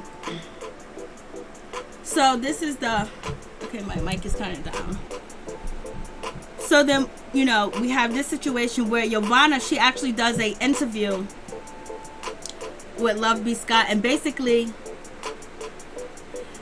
she's saying, Yovana is saying that she revealed that NeNeLeakes was the mastermind behind Snakegate, and that friend of the show, Yovana, basically admitted there was never an order. Nene took to social media seemingly to deny the account, but Yovana spoke exclusively with Love B. Scott, and basically, you know, she was asked for some clarity, and the clarity was, B. Scott, is there anything that you can say regarding our recent exclusive clarity? Yovana says, first, like, I want to first address these text messages that were posted. That's right. They're only proof further that I stated at the reunion and what was said in the article. So basically, she's saying that these text messages are not real. The time when Nene got up and did not return is when I got there. She could have pleaded her case when she was paid to. She ran at the reunion. She tried time and time again to prevent me from speaking my truth on the whole situation. What you are seeing is an attempt to manipulate people's mind before the reunion airs. So this is what, you know, Yovana said recently before, I guess after the reunion. And she said basically NeNeLeakes releases a text message purposely between herself and Yovana, suggesting Yovana had the auto. That's what the editor said, and these are the text messages. As you can see them a little bit closer, and we all know what the text messages says. And then that's when Yovana said, hey, listen, Bravo has my receipts. At the reunion, you were a no-show, case dismissed. So Yovana's going hard, like she's going in, and she said, did NeNeLeakes send a cease and desist? And Nene said, I believe Nene said that she probably did send one because, you know, Yovana's going around recording people, and she was supposed to be going around trying to get information on Kenya and, you know, Matt Jordan and their situation and bring that back to the show. And so basically, I do not want to confirm or deny the cease and desist or whatever that case may be with that. So she said basically her not confirming or denying about the cease and desist, then really it's not, you know, she's basically saying she did send it. What I want to make very clear is that the homeowner was not home at the house that they supposedly built. What would you make you get up and walk out your own house? You have to be pretty freaking spooked to get up out your chair and not return for the entire segment. That's what I want to say, and that's what the world will see. I was like, Lord, she's talking all types of ish. This reunion is gonna be crazy. And she was asked, was there anything you said specifically that made Yovana leave? She goes, I posted a video on social media, and Eva Eva said something about it. As soon as Eva mentioned the video, I guess her team told her to look at my page. So when she saw the post, let's clear the air, that was her cue to exit. So basically she's saying that, you know, when she saw Yovana come through and she knew that she was about to come out and say what she had to say, she exit and she bounced and she didn't come back. So I'm just like, Was there any more questions? There was a little bit more questions or whatever here.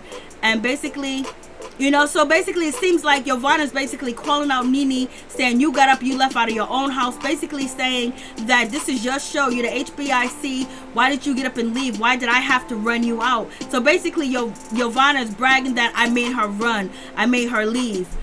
And basically, you know, Yovana said that she does feel betrayed by Nene, and she's basically telling us how she feel about the situation. She goes, I feel that I was used. That's the word. I thought she was a friend and genuinely felt that we were real friends, but over the time she played her real cards. Once she was back and cool with everyone else, it was okay. She didn't need me anymore. I was like, Lord have mercy, it is going down with this situation. So this is Yovana's side of the story. You know what I mean? You know, she's basically combating what NeNeLeakes said, you know, on her YouTube page yesterday. Is there anything that you could say to explain the text from today? Did you send them texts? Those messages further prove exactly what I said at the reunion. I talked about that at the reunion. It will all be explained. The things about it is these receipts that was furnished. Now, why did not she have those 2 days ago? So basically, she's saying, why did she furnish her, you know, the receipts 2 days ago? Because therefore, you know, she should have had them for the reunion. Why didn't she have them 2 days ago? So basically, she's talking about the reunion. She's talking about filming, and she's saying basically it took NeNeLeakes 48 hours to finally come up with something to manipulate the viewer's mind before the truth really comes out. So this is what Yovana is saying on the other hand. And basically, you know, Yovana is basically saying this shit's crazy, and she's trying to defend herself, but it just something just really doesn't seem right with the situation. It just seemed like there's something left out. She said the dates and the times, and basically Yovana said that she didn't even know, you know, Kenya Moore and all that other good stuff in 2019. You don't have to know Kenya Moore to know Matt Jordan and try to get information on him. And basically, you know, Yovana said that she took accountability for her part in Snakegate, and that was the whole situation. She wasn't woman enough to take accountability for her part. I say it, and I will say it again. The homeowner was not at home at the house they built, period. The friend of the show ran you off out of your own house. Has that ever happened? So basically, Yovana is bragging at the same time and saying what she needs to say. So this is basically what Yovana was going back and forth for Love B. Scott about the video that NeNeLeakes dropped today. And we went over this earlier today on the live I had earlier today. So that's why I'm trying not to go all the way in it, because everybody who was at the first live would know. Yovana is upset with Nene because the girls... Did I close that?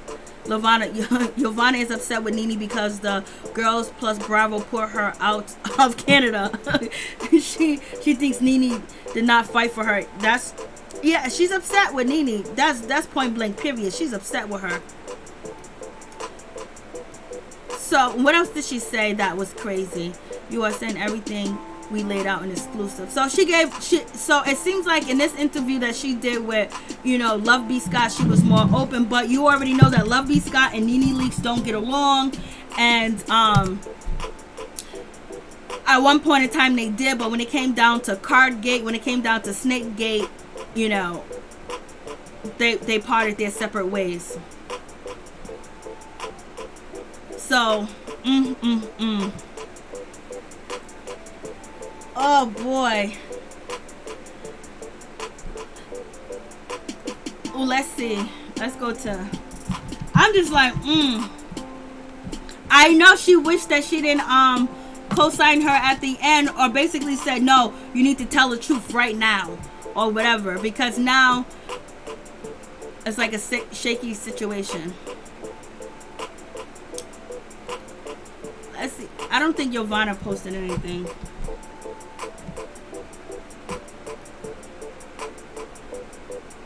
Okay, let me see.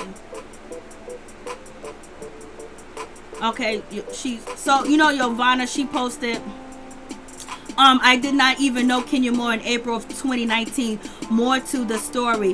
Why are y'all receipts only one-sided? So, that is, Yovana saying what she needs to say. And then, I guess this is the Versace outfit. She goes, it's funny how sometimes the people you take a bullet for are the ones behind the trigger. Oh, Lord. The scene tonight confirms Nene receipts side of the story.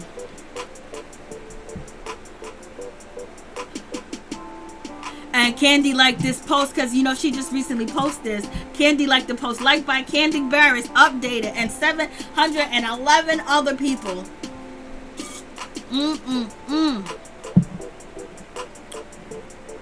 Let's see if...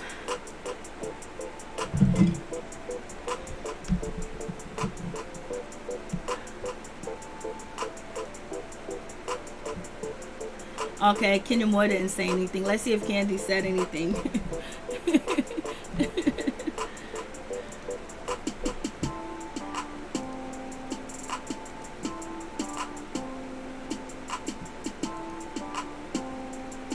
Oh, happy birthday, T-Boz.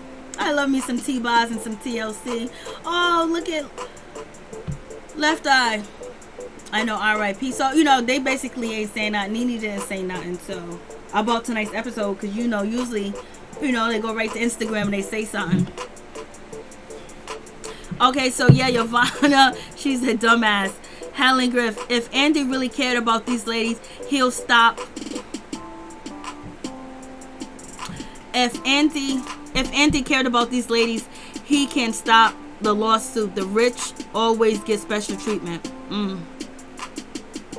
Her only friend. Lee Brick, MK, check Brett's YouTube. Nene says some stuff can be found there. It's the same stuff that I got on my channel.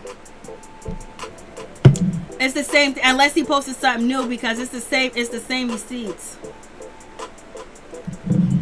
But I'll check it anyway. Why not? Why not? We in quarantine, baby. Quarantine. And you guys, if you want to call in, call in. Let me see if I can find Brett.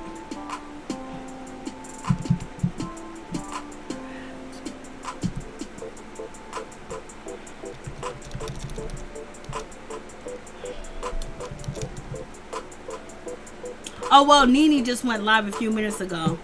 She said she's keeping it 100. I wish we could listen to it together, but she might copyright me. Okay.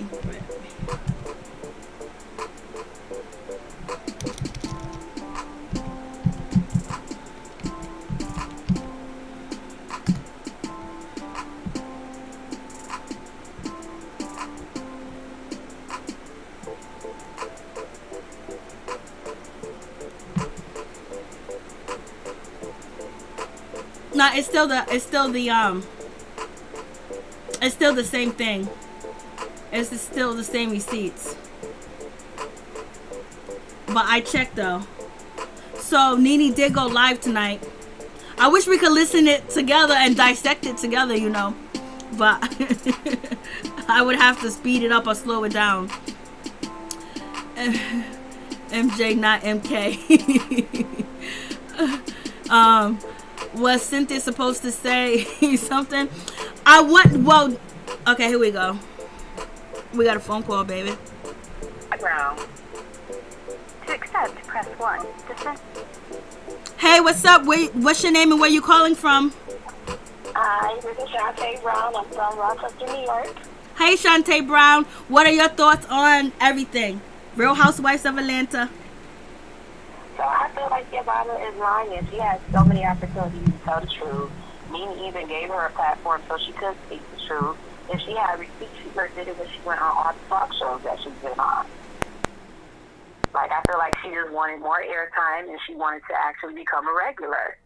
Or at least do what Marlo is doing. But she can't. Mm-hmm. And what else do you think that she lied about everything and NeNeLeakes had nothing to do with it? I don't feel like, I think she told Nene that she had a recording, and then she doubled back when her husband told her not to put the recording out there because it would tarnish her. She's not an actual member, so she's not protected by any contract of anything that she does pertaining to the show. So I felt Nene brought her on to, one, prove that Cynthia was running her mouth in an ill manner towards somebody that's supposed to be her friend of 10 years, and she wanted to actually put that out there, but then when she got told that it will hurt her in the long run, she doubled back. And now she's trying to still keep that storyline up front when it really isn't a true storyline because she can't even produce what she had. Mm-hmm.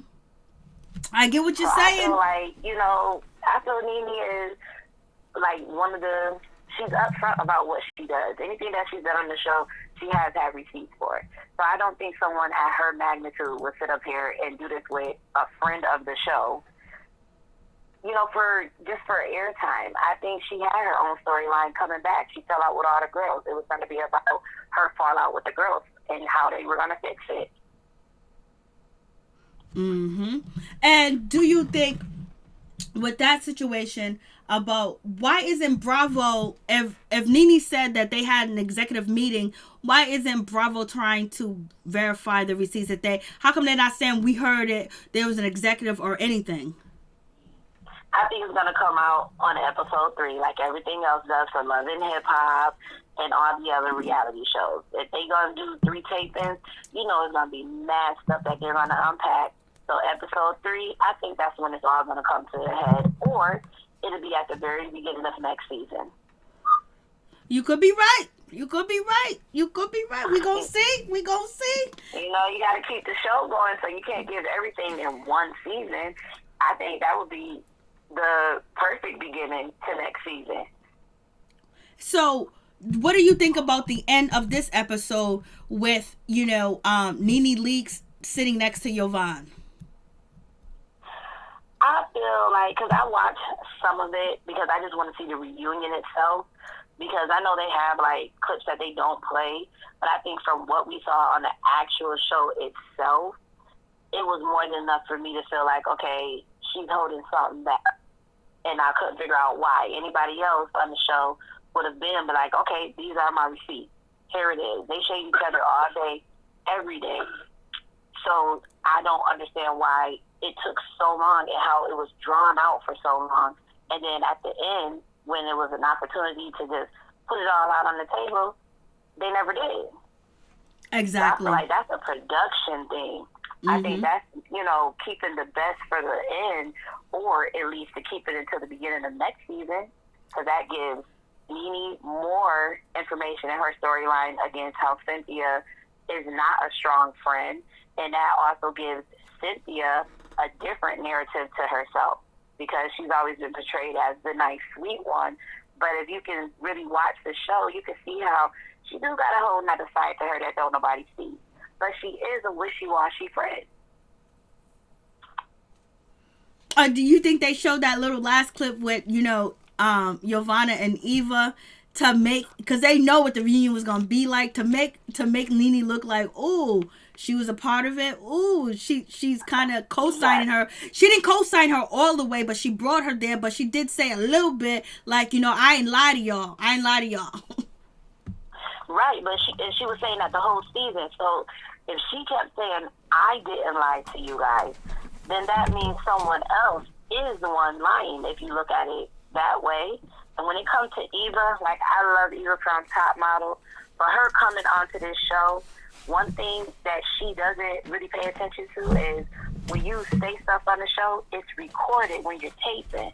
And every reunion that she's been a part of, if they be like, oh, well, Eva, you said this, she'd be like, oh, I ain't say that. Then they show the clip of her actually saying it word verbatim. That'd be the most hilarious thing. So I know. If she stay on the show, we're going to get more of that from her. And hopefully this season she won't be pregnant, so then she'll be able to interact more. Because both of the seasons she's been on, she's been pregnant. But she gets up when it starts to get real drama-filled, especially if she's the one who started the drama, because she's pregnant and can't stress out her child. All right. Sounds good. We're going to see the reunion. I wanted to see it today, but we'll see it.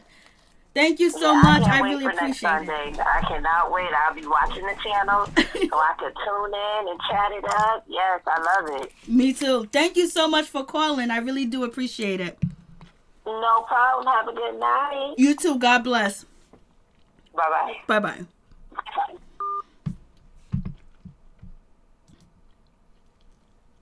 So we gonna see. But actually, NeNe talked about the episode. So we gotta see what NeNe said. What she said about her sitting next to, Yovana. We gonna see. Thank you so much, Yovana. I really do appreciate it. These guys, if you can please like the video, it'd be greatly appreciated. Please hit that like button. Please hit that like button, baby. Come on, give your girl a like. Hit the like button, baby. Catherine Hopkins, a lot of that is production and editing. J Mac, Yovana was collateral damage for NeNe.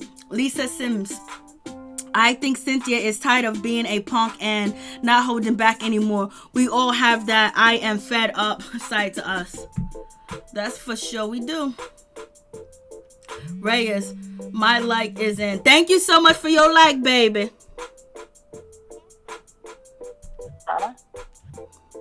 Please tell me your name and where you're calling from.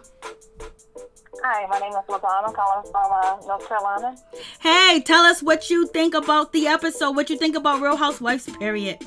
Okay. Well, after I was calling back, I had called earlier today, but then I got a revised theory as to what's going on with the Snake Gate. All right, go ahead. I've been revising myself. So here's what I think happened. And I could be wrong, and if I'm wrong, then, okay, I'm human. So here's what I think happened. I think that NeNe and Yovana talked about, Yovana was going to go and get some hard evidence on Cynthia. I think that April the 19th text that came out when she said, I'm going to go meet up with Cynthia, and I think Candy might be there. I think that was probably the day that she went and got the recording. Went there and tried to get, Cynthia to say something about NeNe and to get it on tape. What I'm hearing is the recording does exist. I'm hearing that it was on a telephone, so I guess it was her phone. and she probably laid it down or whatever, and it captured the recording. And then I think that was the recording that she was referencing to Nene. So that's why I think Nene and her was kind of in on it. And then I think what she meant about the text messages when she was like, well, why it take them 48 hours, they're doctored. It's not that the actual information in the text are doctored. It's just the way that it was presented. Because we only see what she sent Nene. There are some emails out there where it gets a little bit further, where she's talking about where her husband said that she can't do it, and then something about that she accidentally recorded. So there was some verbiage in there to, I guess, make it seem like, she wasn't intentionally trying to record Cynthia, but however she captured the audio. So I think that those text messages, and I think that the conversation that her and Nene had, and I kind of put this in the chat as well, is that, because Nene, she is an OG, she understands how the show works, and I know that people would say, well, why would Nene put her credibility on the line? I would have to think back to the Phaedra. Why would Phaedra, an attorney, put her credibility on the line for that storyline a few seasons back about, that thing that was going on with Candy and the sex dungeon? Same thing. I think that Nene was using Yovana, same as Phaedra used Portia. Portia was a little bit wiser and flipped it on Phaedra. And of course, we know that rumor is that one of the producers put Phaedra up to it. So, okay. But, so I think that with that Nene and Yovana thing, I think that Nene was telling her, okay, well, in order for us to get, this on camera, we're going to have, some hard evidence. So you're going to have to send me this information and text. And that's why, she got all that text. And then there's a transcript.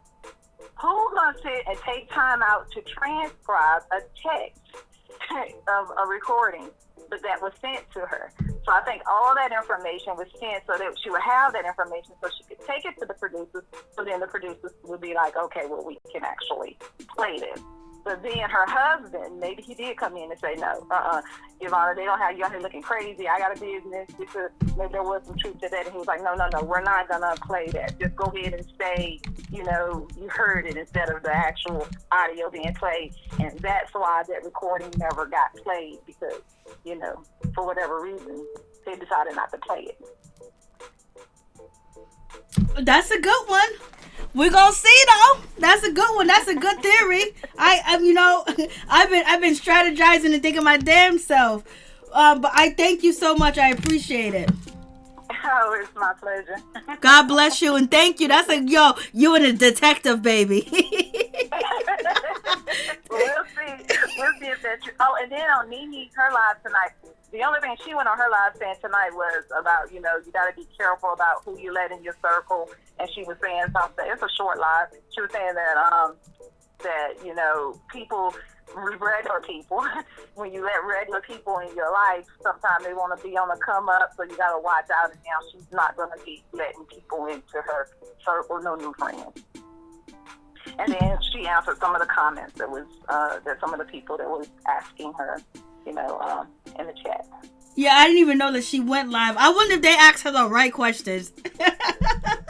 Well, she was actually on another platform before she went live. Mm-hmm. And when she went on her channel, she was a little bit more, similar to the video she put out earlier today, a lot more calm and, talking like, in a somber type voice. The live earlier that she had came in on another platform, she was kind of like, well, why didn't they ask Candy about, what happened at the OLG? And that wasn't going to come up. And then she was talking about with Yovana. She didn't turn on Yovana because she had told Yovana, I got your back. I got your back. As long as you don't screw me over, I'm not going to screw you over. She said, so that's why, she wasn't, trying to tell anything. And then she was like, plus, none of her and the girls was cool like that. So she said, anything that she knew that Yovana was doing, why would I tell them? I'm not going to tell them anything. They wasn't telling me anything. So That was pretty much, she was coming pretty strong. And then she said that she was at the vast majority of the recording of the reunion. She said she just missed like the last hour and a half of the taping. And she said the taping was all day. She said it started like about 8 o'clock, 9 o'clock that morning, and then it wrapped up probably about 8 p.m. later that day. So she said she only missed like an hour and a half of the taping. Mm-hmm. That's what she says. So we will see. We will see. We will see. We will see. Thank you so much. I appreciate it. So interesting for this year. It made my weekend pretty interesting, I should say. I know, because I just been talking about Real Housewives all effing day. I'm like, what? Well, as long as I finally got a theory that I can rest with, I was like, okay, so this makes a little sense in my brain, so I'm going to see if this is how it plays out, but I don't know. So we got a theory that's one theory we got, then we got a couple of more. We'll see, and then when the reunion comes on, you'll be like, I told you so, I told you so. All right, well, you keep doing an awesome job. I'm loving your channel. Like and subscribe. Thank you so much. I appreciate that, and bless you and your family. Okay, thank you. Same to you. Same to you. Thanks you. Bye-bye. That's a good theory. We gonna see. Hey, the Queen Love Bug. How you doing? What's going on with you? You guys, please check out the Queen Love Bug YouTube channel. Show her some love. Check out Tony YouTube channel and show him some love too as well. So yeah, I was like, so we gonna see, baby. We gonna see how it's gonna get popping. We gonna see. Maybe we might get an answer. The reunion, I thought it was only going to be 2, but it's 3 parts. Maybe we'll get an answer at the 3rd part. Maybe, at the beginning of next season. One of the callers said to as well. So we're going to see. Remember the theories so you can say, I told you so. I was right. I just left you a 3-page paragraph. My bad. I ran into your channel. Oh, that's all right. I read it. I got nothing but time. Quarantine time, baby. Happy days. It's like, what if Cynthia did speak poorly of Nene? And what? That's what I've been saying the whole time. But I guess, the situation is when the season started, Nene said that Cynthia got another side to her. Cynthia is 50 Cent Cynthia. You know what I mean? So therefore, with that situation, you have that, and now you have Yovana. So now it kind of seems like, she was planning to try to catch up Cynthia. And I think even Kenya Moore spoke on it, trying to make Cynthia look bad. If Cynthia wants to show whatever side she wants to show, she should be able to or not. So basically, is trying to prove that Cynthia is a liar. Cynthia, she has another side to her, and everybody thinks that Cynthia is so nice and so easygoing and she's so sweet. But how do you think, and Nene said it, like, how do you think Cynthia lasted so long on the show? You think she was sweet and nice and like candy and like sugar or whatever, and that's how she nice? No, she had to have a little bit of oomph in it. But like you said, if Cynthia did talk bad about her, we don't know what she said. Now, maybe she went below, under the ground, down with the worms, and she was, she was like out there with the shrimps, and and she was out there with the rocks and shit. Maybe she went really low. I don't know if that's the case, but if they ain't friends and they ain't cool, these girls say things about each other all the time. So what's the big deal? I just think the big deal is, Cynthia ain't innocent as sweet as she is, because Cynthia was doing interviews at the beginning of the season, basically saying, she was saying that Nene's coming after me, this and that. Nene did these multiple interviews, and then it was showed on Bravo that Cynthia did more interviews than NeNeLeakes, and NeNeLeakes interviews hit harder. So I guess it's basically pulling that wool off of Cynthia, that she's just this sweet, nice person, and then having Yovana come in and saying that she got the recording and this and that. Then everybody's like, where is it at? And then it looks really vindictive too as well. So that's where Nene comes in a situation where people think that she's a part of it, and she wanted to bring down Cynthia. And if you was ever her friend, why would you bring her down like that? Only thing that Cynthia did was basically she didn't want to choose sides, and you chose for her, and she chose Kenya, and Kenya and her got even closer. In my opinion. Turd W, I am tired of YouTube that reports stories but start going in on celebrities. It happens, especially with drama. Drama sells, shit sells. And sometimes, like, you could read a story and just be like, I can't believe this. And you just feeling that, like, yo. And sometimes you got to catch yourself because, Lord have mercy, I got to catch myself too sometimes. But I try not to go in on people, you know. But sometimes it just happens. You don't mean it. And you... But I understand when you, like, when people start talking about people's kids and started talking about, you know, stuff like that, like, that's hitting below the belt. Cynthia is blowing in the wind, never knowing where she will land. She's two-faced and she's trying to get her check. Lord have mercy.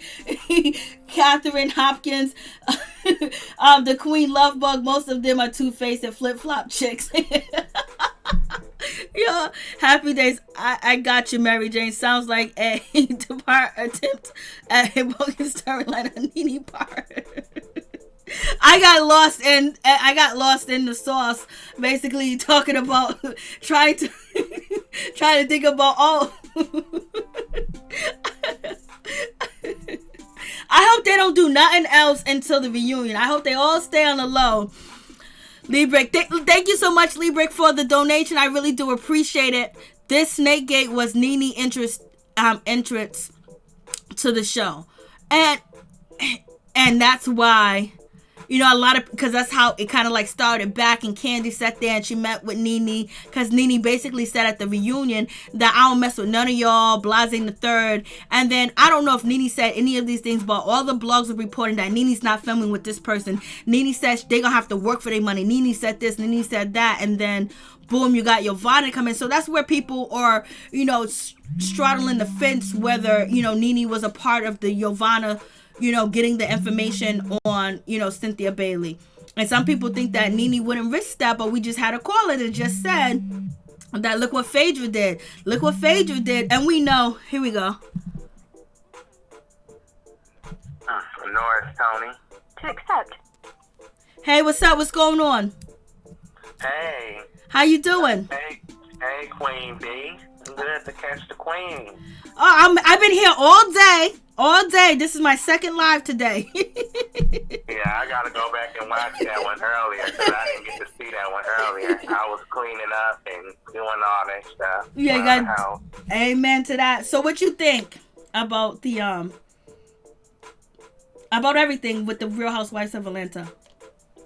Well, Portia, I like the moment with her and Dennis when it looked like, you know, they had a good moment, but the thing is, it's hard to believe that moment between them gon', you know, produce anything good as far as the future goes because of his mama, you know, not liking her mama, and then all that cheating he been doing. So it's like, like I said before, I don't think they gonna work out unless he makes some major changes. And then I'm surprised we didn't see Mike on the episode, Cynthia's relationship with Mike. Well, we did. They was dancing. He had dollars in the air, you know, basically. Oh, that's right. That's right at the beginning. Yeah, we showed did. At the beginning. And then Eva, you know, we seen her talking her Eva, I liked her on this episode for some reason. You know, at that first, and then, you know, she backpedaled. You know, she didn't. She lied to Portia, talked behind her back,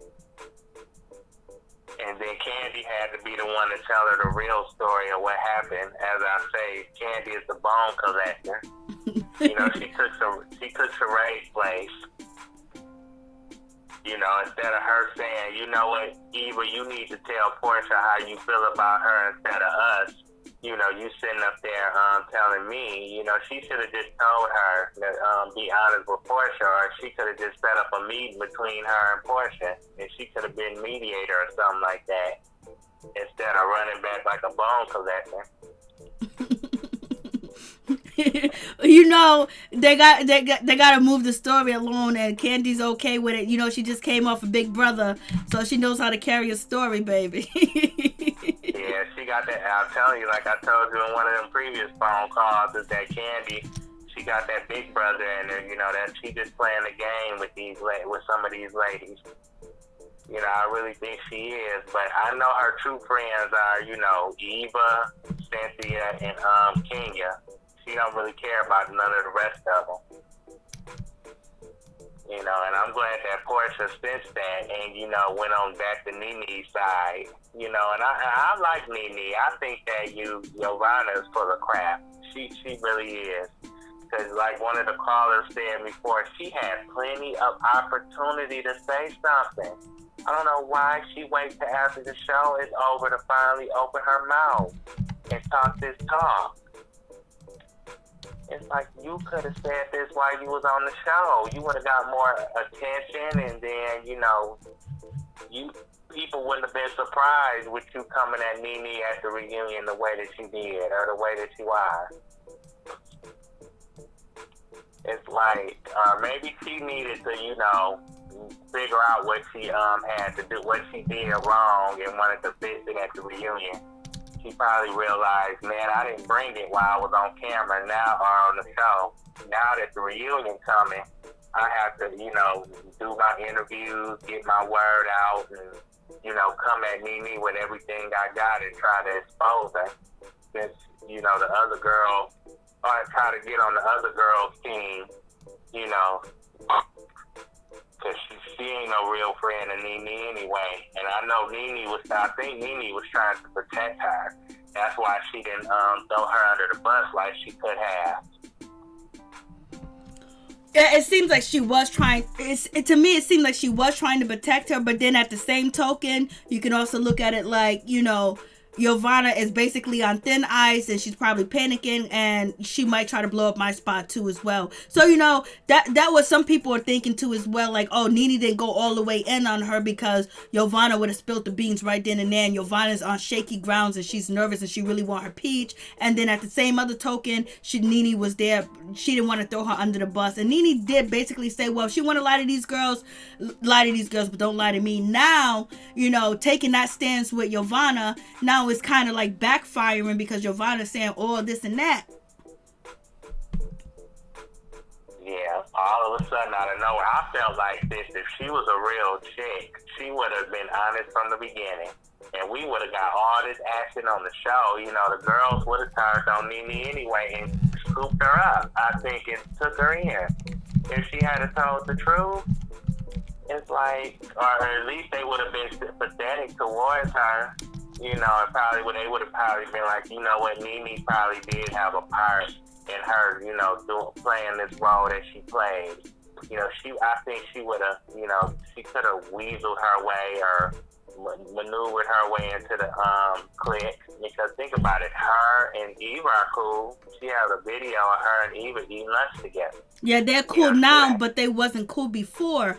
And, you know, just basically off you saying that, what you just said about, you know, Yovana, she could have easily did something else to be friends with them, but she could have easily turned on NeNe in the beginning. Like if she felt like NeNe was a fraud and she's getting set up for the situation, and the girls are coming at her and she feels like NeNe's not supporting her when it was out there in Toronto, she could have just said what she had to say then in that hotel room, because they would have been here for it, and then boom. But I guess I guess they were both still trying to have loyalty to each other, because NeNe said that, you know, I'm not gonna F you as long as you don't F me. And I don't know if NeNe was a part of the situation with, you know, Yovana.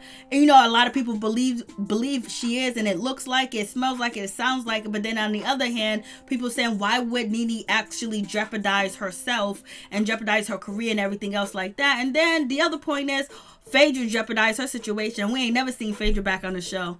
Yeah, I don't think NeNe would do that. I think she's been on there too long. She know how the situation works. I don't think she's willing to put her, like some of the other people think. And you thought it too, that when you said, why would she do that? I just don't think she would.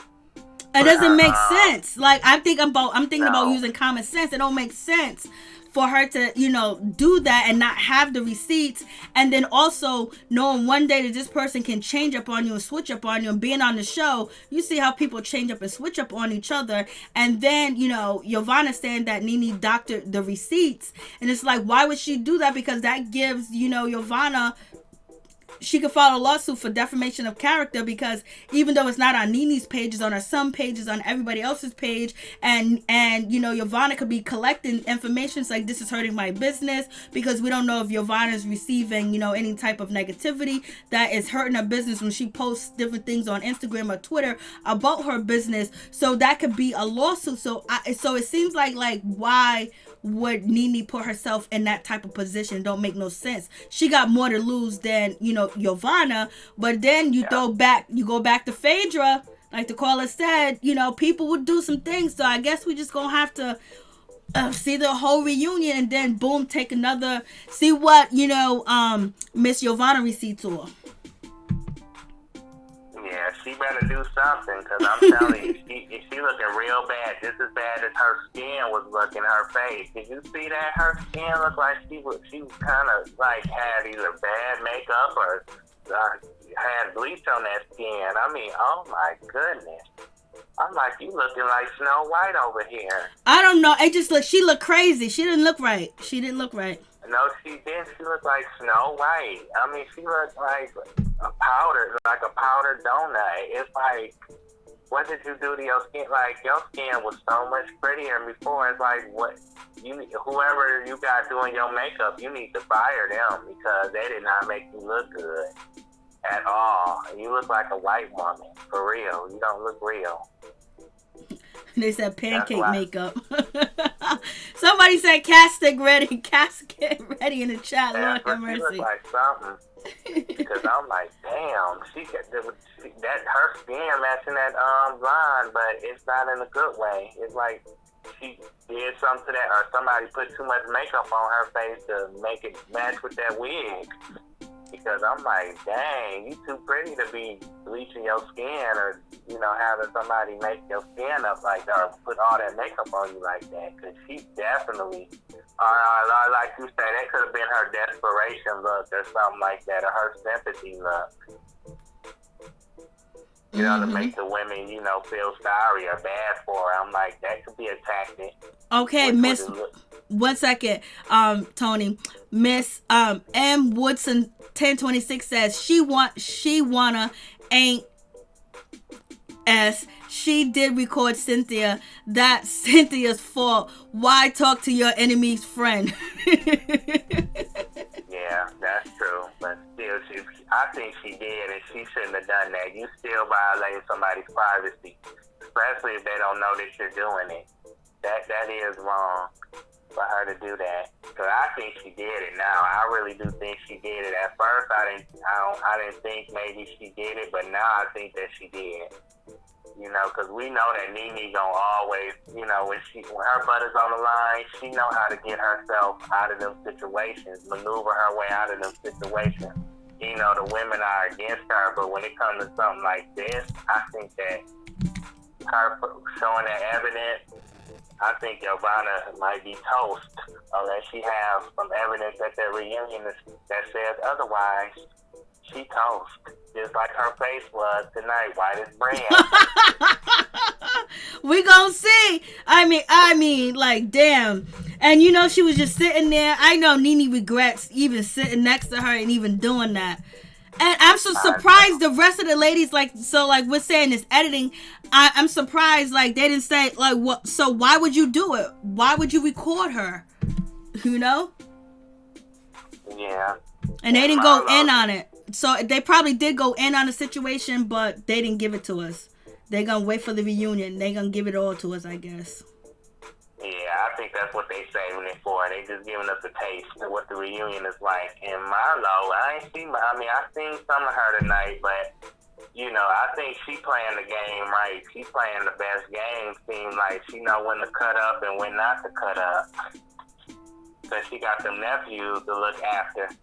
And Kenya is so shady, the way her and that cookie lady was laughing at Kenya. I mean, just, you want to be, she's showing that she don't really care about Kenya at all.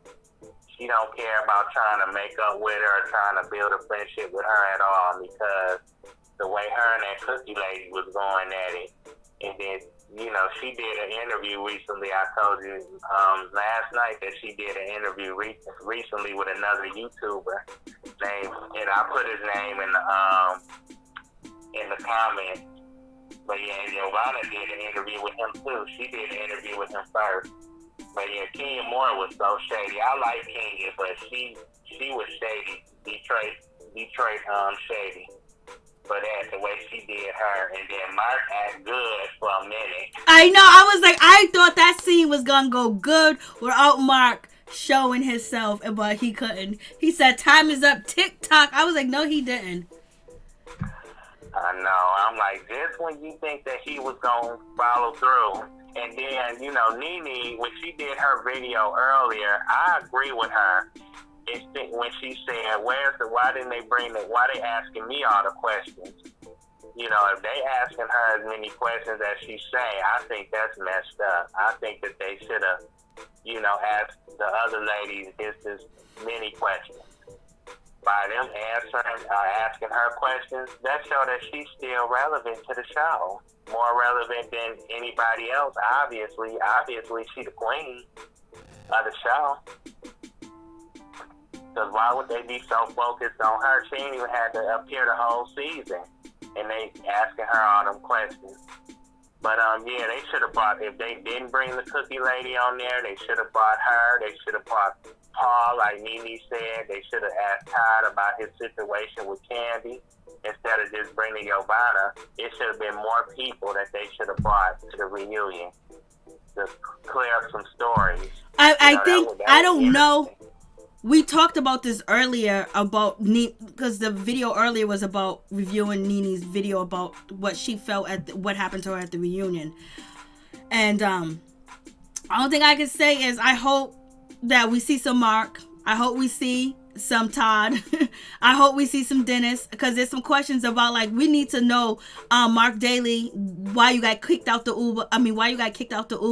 Who's the girl that's texting you while you married, talking about she still wants some, and why are you always pointing out Kenya's flaws and basically you don't show her no love, and why did you get so upset at the charity event? And then we need to ask Dennis McKinley, who was you with on February 4th at 4 a.m. at 4 in the morning with 4 women? We need to know that. And why don't you want to have a wedding, and why do you think people that's going to show up to the wedding don't really got your back and you don't want them there? So I think Dennis needs to be there for that situation, and then Todd and Candy's situation, to ask Mama Joyce why she still don't like Todd and why she still think Todd is a gold digger when he's bringing money into the family. So I hope that we get some of them questions answered for real. So I'm hoping that the part that Nene walked off on, and that's it, that they interviewed the rest of the ladies and stuff like that. You know what I mean? I mean, like, I want to know more about that, because we have seen the beef between Kenya, Nene, Candy for months now online. For months now, they've been going back and forth saying all types of stuff about each other for months now. So we already know it was going to be a cat fight. And then if you watch What Happens Live, how everyone said that they're going to bring it at the reunion. Nene said she's going to bring it. Candy said we're going to talk about it at the reunion. Andy and Cynthia and Kenya and Eva talk about how they was going to bring it, the questions they was going to ask NeNeLeakes. So it already seemed like it was going to be a cat fight between them two, all of them. But I wanted some of the personal details too as well, like getting to that situation. Like we want to see Mark on stage or everybody else answering questions, not on stage but virtual stage. You know what I mean? And just to get a more feel of him and see how he responds to questions that are being asked of him, and does he believe that he mirrors NeNeLeakes, because that's what Kenya Moore said. Kenya Moore said that Mark mirrors NeNeLeakes. That's why they get along so well. Yeah, you think the candy lady, or not the candy lady, but the cookie lady should be there? Nah, I don't think she should be there, because only thing that she can say is, he tried to get with me and nothing happened. They didn't change numbers. They didn't talk. Now she had text messages. She had FaceTime videos. She had all types of recordings of him. It was only a one-time encounter, maybe for an hour or two. and that's it. Unless you want to hear him say, oh, I didn't say that I was single, I didn't say that. So it would have been a back and forth, and then you would have to pick, who do you believe, the cookie lady, or do you believe, Paul? And basically, it's not really nothing. Like, if there was more information about the situation, which that should have been detailed in the show if they really wanted to get down deep into it. But Tanya didn't want it to go that far, because okay, what about the people that was with Paul? Can we interview them? Because once you put a camera in front of somebody, you don't know what they're gonna say. Yeah, she said that she's 43 and I think she got 3 kids or something like that. And then at the interview, she talked about her mug shot. She really opened up about her life in that interview. She really did. Yeah, but she's getting fame off of basically saying somebody else's man tried to get with me, and she's recouping success. She don't give a damn about Paul or Tanya, him cheating on her. She's worried about her back. She's worried about feeding her 3 kids, promoting her business, getting this national acclaim stuff. And basically, if she can get her foot in the door, basically be on the show, number 1, then number 2, if she can supply Bravo with her bakery snacks, you know what I'm saying? Like, it's a motive. Everybody, she has a motive, so that's really. When people have motives, so she's not, to me, she can come on or whatever, but I don't think it would be that interesting. I think the questions that I want to know about these relationships, that's what I want to get down to. Yeah, and the reason why Eva, I think, acting the way she acting is because she got some 3 people to back her up, Cynthia, Candy, and Kenya. Without them, I don't think she'd be that big and bad and be running her mouth to NeNe the way that she is, because she know that they're against her. So that's why I think that they're against NeNe. So that's why she's joining the bandwagon, trying to be all big and bad now. I'm like, I hope if she acts as tough the way she, people say she did at their reunion, she better keep that same energy going into next season. Oh, we'll see. Really, if she needs to, instead of that backpedaling, because she asked the fool at this reunion, and then all of a sudden she's backpedal. If she deal with any conflict, I'm like, no, I'll put a wench in their place and make them understand. I mean, you don't have to be ghetto and ratchet, but just let them know that you're not the one. And they own what you say and don't backpedal. How about we do that? So, and then NeNe, I think, kind of set herself up for these girls to be against her because of the last reunion. How she, dismissed them and didn't want to really nothing to do with them and stuff like that. Instead of letting them comfort her through the, breast cancer and what she had to go through being his caregiver, I feel like NeNe could have embraced them. She could have, because I think they would have been there for her more had she been willing to receive it. But I think she set herself up, for them women to turn against her. I really think she did, because of her behavior at that last reunion. Yeah, and then the blogs reporting all the stories, and basically, NeNe was basically, I unfollowed you, and then, it was like, we gonna come through. And Portia was basically really Portia was one of the ones who was like, I ain't messing with her, nobody make up with her. And then the tables turned. And the table's gonna turn again. And but what NeNe said, what she said, she was upset, she was mad, and she just, Greg was having his situation with the cancer, so she was kind of like having a midlife crisis, in my opinion. And then, attacking the, producers and the photographers and stuff like that, the cameraman, that had to, she had to really be really upset. And then the trials and tribulations with Greg, and then on top of that, feeling like these girls are against her, nobody's supporting her. So therefore she got on the stage and she was like, I'm not messing with none of y'all, because, the story was being created that NeNe touched Portia and basically have touched the back of Portia's belt, and, and Portia went down to the ground. So basically they're accusing her of attacking a pregnant lady. So she was heated. Yeah, she was. And then, I'm like that, that interview or that video I made about the stimulus check or the stimulus money. this guy, you know, just came out of nowhere. Like, I didn't know who he was. I guess his name is Peter Pan, and he made a comment like, your gayness is overwhelming. And I was like, you know what, block. I mean, that wasn't even encouraging at all, so I removed that comment. I was like, out of left field, he just went in on me for no reason. But I told you, didn't I tell you that was going to happen? Yeah, that people was going to do that out of nowhere. You know how many B words, H words, stupid, dumb B word I am on people who leave the comments? How many unnice things that they say? And they're going to say more and more. As more as you get people to come to your channel, the more viewership you get, you're going to get people that just want to be mean and say negative things about you and basically disagree with you. And it's fine to disagree, but you don't got to call me out of my name. You don't got to question me and this and that. I mean, basically talk about who I am, and that's what's going to happen. So you just got to be numb to it. I don't even block them.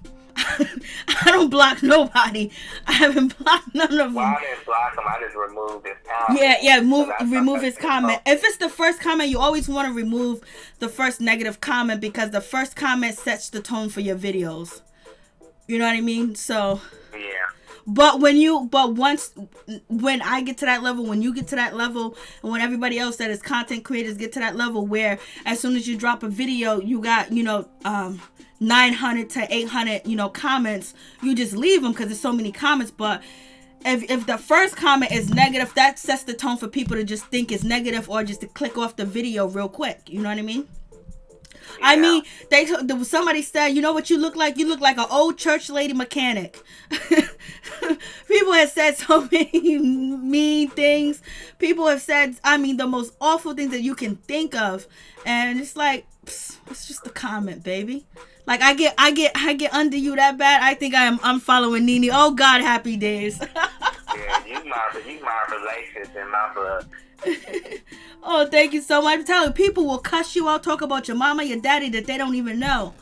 In the comment section, they are mean. They pathetic. That's what they are. They need something to do, and they insecure about themselves. I think that's how I'm gonna take it. You got issues going on, and you looking to take it out on somebody, and you just randomly select me to take it out on. Yeah, what so I would do is exactly. Just remove it. Remove your comment. Mm-hmm. Remove it. Because first they think it's funny. They think it's funny, and then they want to be mean, and then just like you said, there's something going on with you. Because listen, before I even started my YouTube channel, I was watching YouTube, you know what I mean?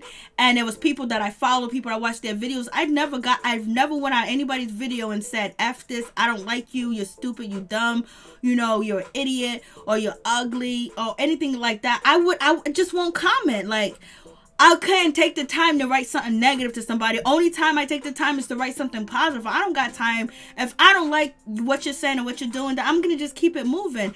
I just don't. But people are very mean, and you don't know who is writing the comments, because I get a lot of racist stuff, but the avatar be of a black person. You know what I mean? So it is what it is.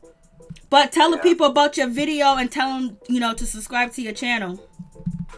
Hi, everyone. I made my last video. I talked about the filthiest surfaces that you can touch while you're out in public, and I talked about how you need to wash and sanitize your hands, and I meant to say wear your gloves and wear your mask, but I talked about that, and then my younger cousin named Ivan Gaskin has a book called Retired at 24. I mentioned that, on my page. And then before that, I talked about what my opinion about the stimulus money, the $2,000 a month. Basically, and my name is Norris Tony. That's the name of my page. Just like you see my name in the comments on this page, that's my YouTube name. So you gotta comment. You gotta comment in the chat so they can know. Thank you so much, Tony. I appreciate it. And keep your head up. The more bigger you get, the more success that you get, you're gonna get all types of, comments, and just brush it off and just keep it moving. You gotta be like Beyonce to the shit. Yeah. Thank you so much, Sugar Mama.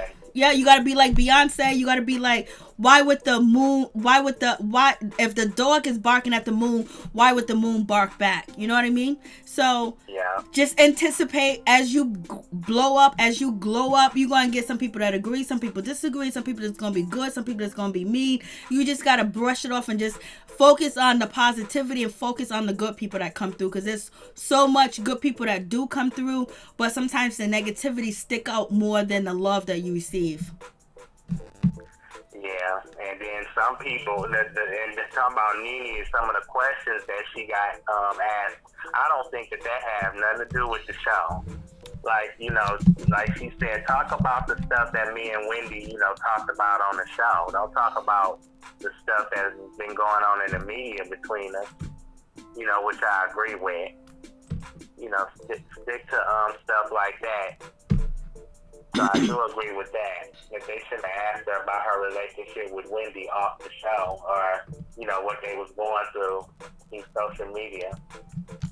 I think that that situation was bound to happen, because even Kenya Moore, she posted, about the situation that went down. Like, she didn't say anything about it, but she just posted, just the GIF or picture of Wendy Williams. But since Wendy Williams was addressing everybody on the Real Housewives of Atlanta, she goes, I don't mess with them people over there. She goes, I don't really care for the reunion because it's going to be virtual. It's not going to be basically something that, she want to tune into.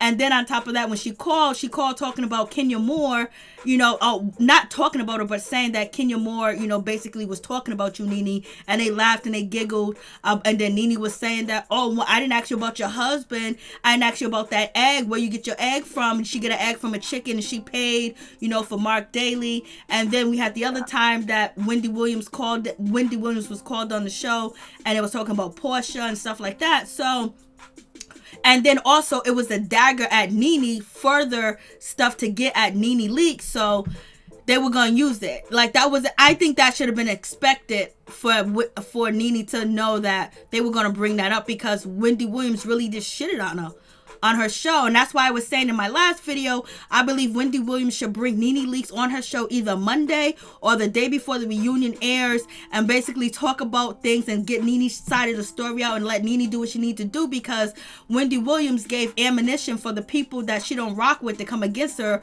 on the reunion. So not only they came at her with Yovana situation, they came at her with the Wendy Williams situation, then they came at her with all other stuff, and Nene was and Wendy Williams was a part of that. So if you guys are really friends, you'll see how Nene is looked out here in these streets, and you will come through for your girl.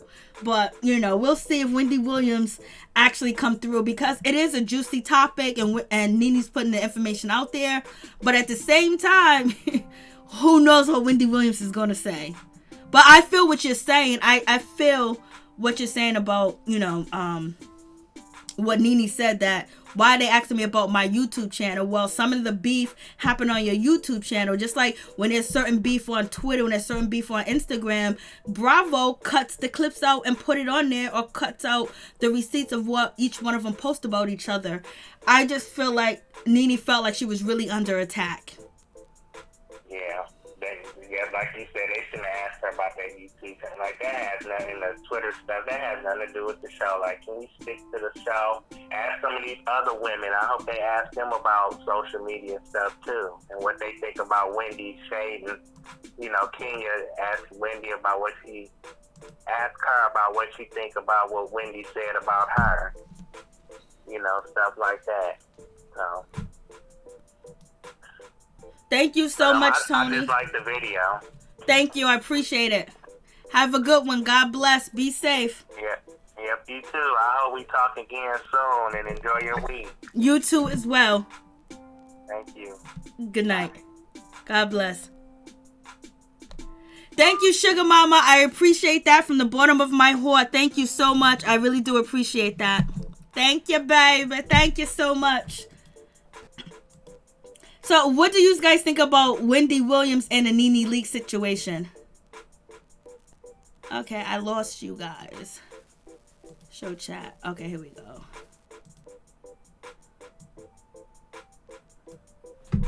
Nene is getting like Vicky. Look where it got her. Said, oh, Librick. Wow. Librick, thank you for the chat. What did you say? At Happy Days, it was known by everyone that white was the theme. I read it on the blogs weeks ago. A lot of people are saying that. I didn't read it on the blogs. I didn't see it. You know, I'm just a one-woman show. You know, I can't get everything. I try.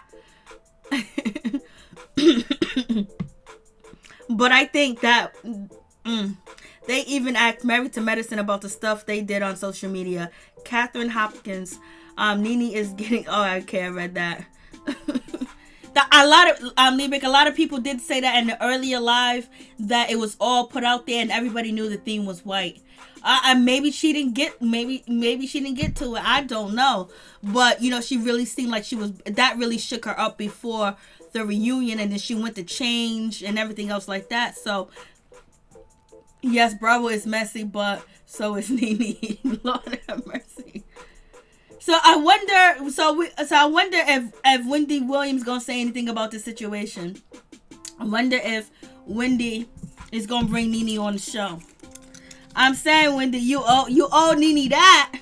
They used what you said over there, basically, and they also said that, and NeNeLeakes said that, you know, basically she was accused that Wendy Williams and her relationship is basically for a platform. They're using each other for their platform, and there's really no friends.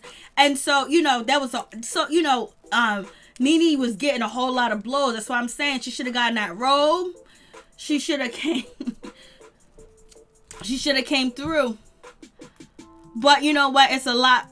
She said that she was back and forth, that she didn't really leave like the whole thing or whatever the case may be with that situation.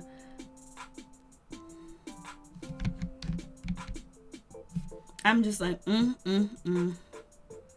This is going to be a real shit show. You already know. This is going to be a shit show.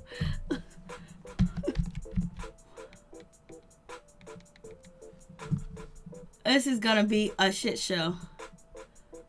It really is.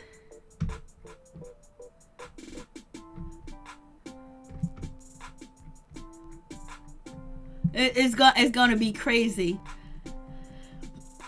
And I wonder, are people going to be cheering when they go in? Are people going to be cheering? See, this is how... Let me see if I can get it. This is how NeNeLeakes should have came through. She should have came through.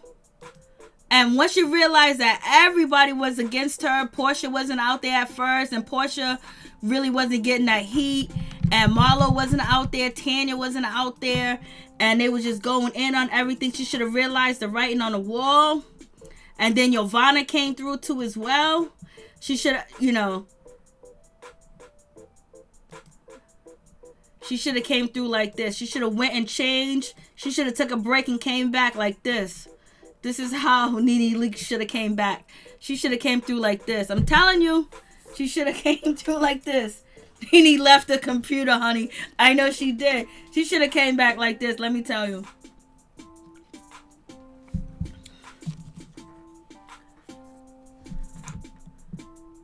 And you guys, please don't forget to subscribe to Queen Lovebug #1's YouTube channel too as well.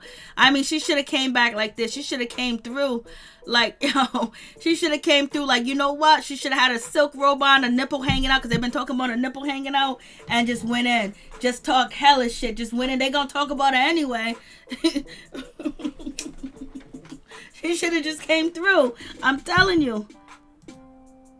But maybe, you know, it was too much.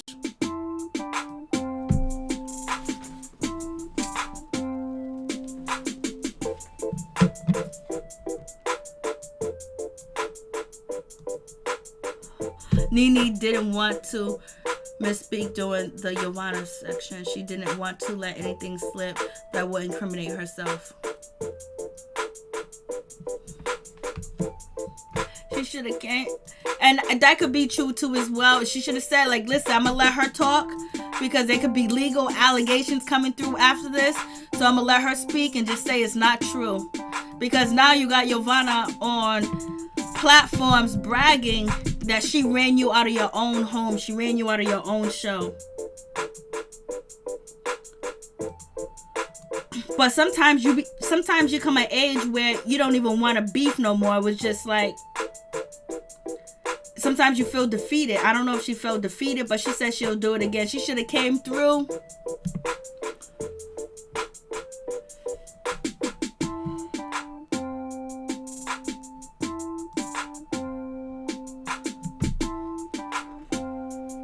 She should have came through and sat in that chair, baby, had her legs crossed, one up, one down. And she should have had a shot of Hennessy and said, Portia, this is for you. And then just started going in. But we're going to see.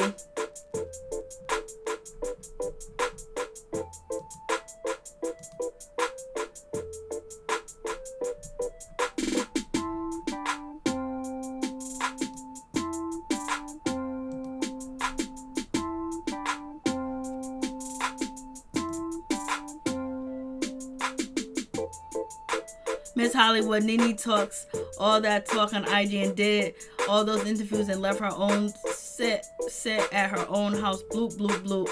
That's what Yovana's out here saying. Miss Sugar Mom, I'm telling you, she should have came through wildin'. I don't believe Wendy wants to be a part of that. Well, she made herself a part of it when she dissed her, and she knew that they were going to use that. That is just,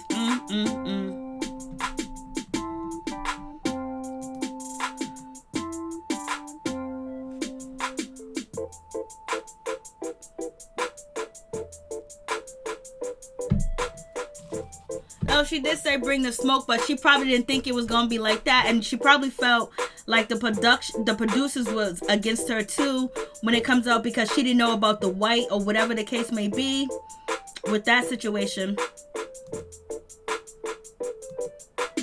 and she was already shooken.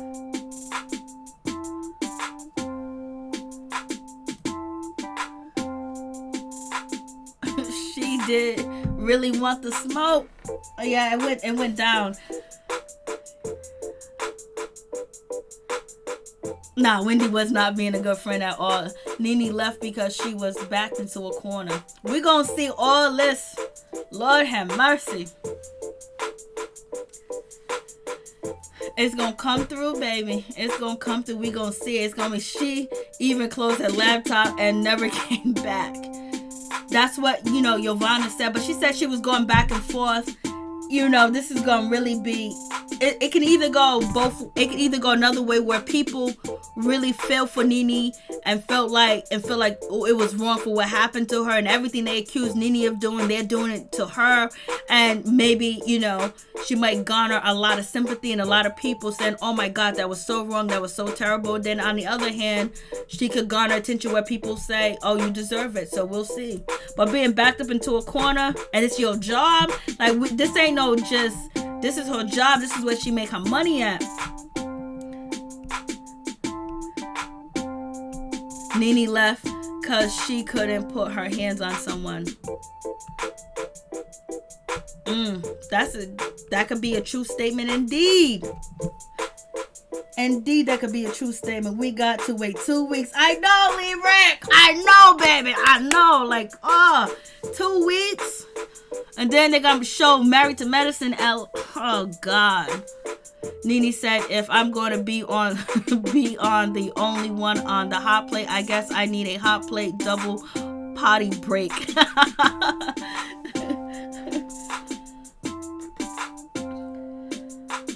And then I think Nene mentioned that they said that, she didn't carry the show, the other people did.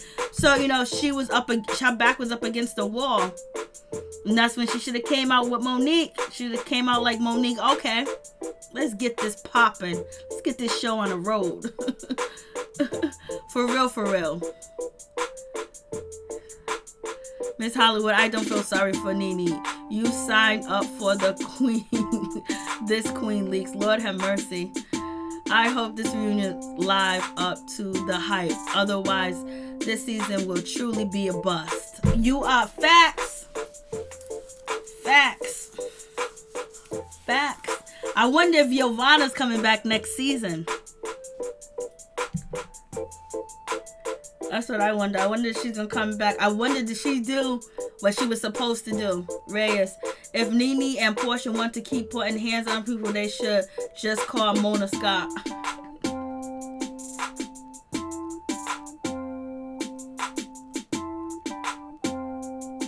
Damn, 2020's been a hell of a year. Corona and Nene walking off the reunion, and then, you know, Wendy Williams coming at her, and then on top of that, she got Yovana coming at her, and then the 3 people she said was in alliance, they showed up and showed out at the reunion.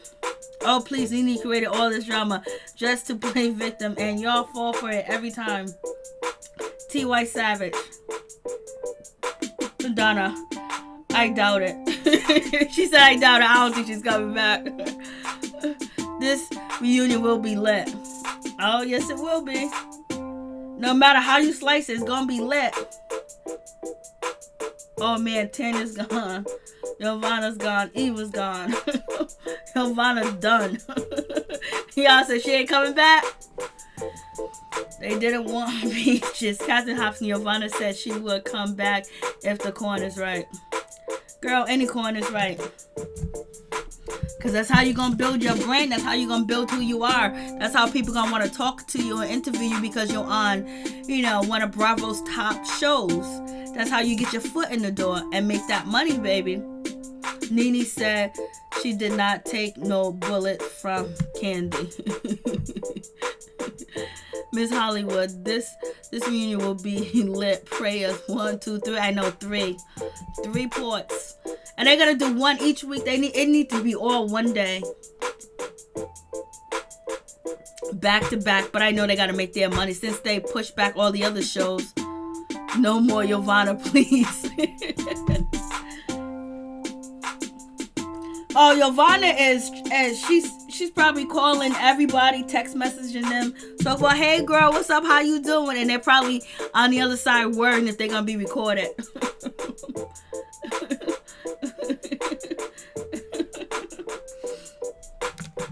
So that's the situation. Yovana is a mole. She's been exposed. Ooh wee. Happy days. Yovana better bite that peach to get a taste because they finna snatch that peach.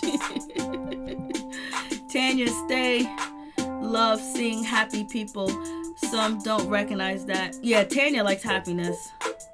But she's on the show where, you know, anybody can snap real quick. Anybody can snap at you real quick. You gotta be ready to snap back. And I'm glad she didn't let that cookie lady or that situation come between her relationship. You know, she kept it moving. She kept it going. And so, you know, that's a good look too as well. But, you know, the questions are out there. You know, they kind of clowned her tonight. You've been a fiance for 7 years. Sharon Young, hey, what's up? Andy said it's a 3-part reunion. I know. I wish it was just a 2-part. I wish it would be all in one day. It would be cool. Sorry, not Tanya. No one is talking about receipts. Allegedly, Kenya has on Nene regarding her boyfriend. We'll see. I wonder if they're going to show the receipts on Portia. You know, because Candy and Kenya said that they had receipts on Portia really not want anybody to mess with Nene. Don't forget Yovana was coerced by Nene. Lord have mercy. I'm telling you, Nene should have read the writing on the wall. She should have came on one of them potty breaks. She should have came through and came back like she was Monique. Lord have mercy.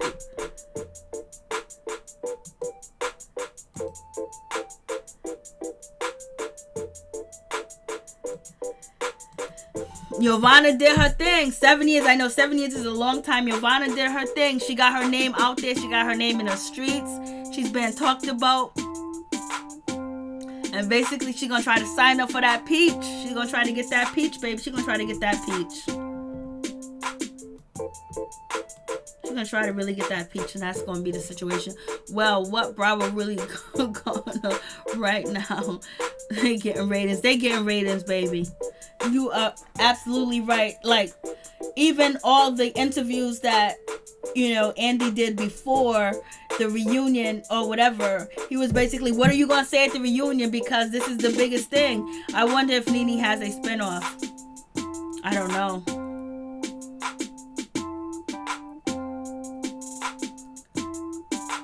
I don't know if she does or not.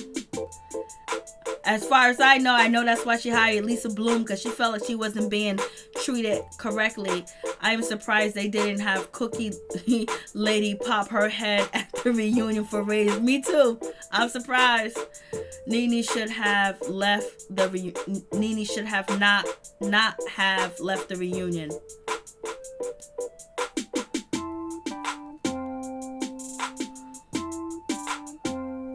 No peach, Yovana. And just like that, she will be over. Captain Hopkins, NeNe was desperate. No storyline. She played the wrong chess piece. Checkmate. Ooh. Lord, well, we gonna see. We got 3 parts to come through. And we're gonna see what's gonna happen.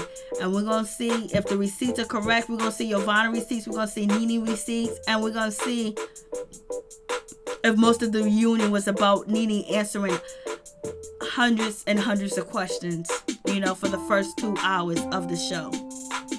Hey, Rico the Brat, what's up? What's going on? Hey, everyone, I am late.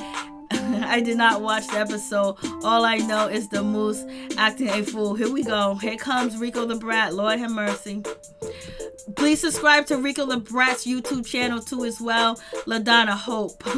But if she didn't, would the reunion be getting this much buzz? Nope, because I wouldn't be talking about it this weekend. Tell you that. And NeNe dropped 2 videos, you know what I'm saying? Back to back, baby. And she said she's recovering and she's gonna be talking about the reunion back to back. Miss Hollywood, no to me, dear. The reason she has a lawyer is for the mess with Yovana. Now that could make sense too now. But she told us it's because of, you know, certain treatments, certain business deals that basically she was supposed to get and it didn't come through. That could be it. By NeNe leaving, it has gone the hype up for the virtual reunion. Yup, because people want to see the exact moment that she walks out, why she walks out, you know, what was her expression and everything else like that. And then what did the lady say about her? What did the lady say to her? Rico the Brat, I am good. Just been under weather lately. I'm glad you're doing good. It's all right. We all get like that sometimes. I'm glad you're feeling better. May you be blessed and you have a healing in your body and you start swimming on top of the water, babe. You start surfing on top of the water. For real, for real. I think they over NeNe at Bravo. I think she killed herself as HBSC because she's too aggressive and strong as and she's plugging her wig line and songs in her videos. Yeah, that song. Yeah, Sugar Mama. I wanted to play that song, but now it's probably copyrighted. I'm telling you, she need to go write another song, baby. And, oh, she could have played her song while she was sitting there. She could have put on her cell phone and played that song, Honey. Come and get it. She could have played that too. When she felt like it was getting out of control, NeNe could have came in there with a cigar, a cigarette, a glass of Hennessy, and she could have put on, she could have hit play on, she could have hit her song. She could have hit play.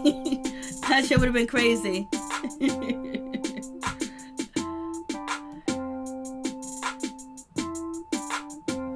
Yes, swimming on top of the water. Amen. Yes, you will be. For real, for real.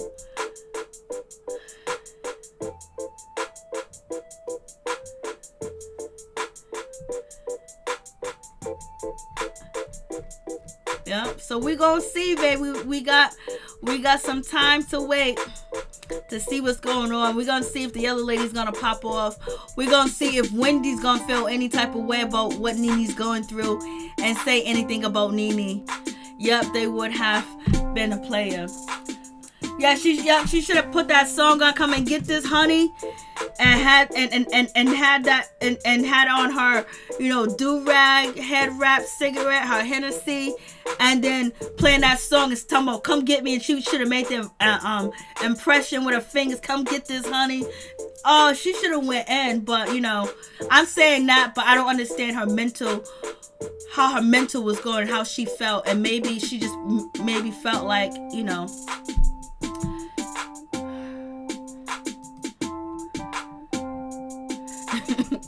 she wanted to scare Yo-Yo. Catherine, Nene's song is just a ghetto ass. Come on, Catherine, damn. I like that song. She too old for that bubblegum story too. You so wrong for that. I like that song. Yep. Lady Luck wrote the song. Yes, she did. But you can tell that she kept it light for Nene, because Lady Luck can really write diss tracks. She's a battle rapper. She's a legend. Being funny, if Wendy be the one on the drag Nene down the block. I know. Way too ghetto. I like that song. So I guess I'm ghetto then. Miss Hollywood, yep, come get this honey, it's right. She should have had "Come Get This Honey," some Hennessy, a robe open. She should have had a nipple sticker on and been like, yo, come get this. And she should have been wilding out. But we'll see, because now you got Yovana out here talking about, I ran you from your home, I ran you from your castle, I ran you from your show. You didn't even come back on stage. I was like, damn, and Yovana's out here repping.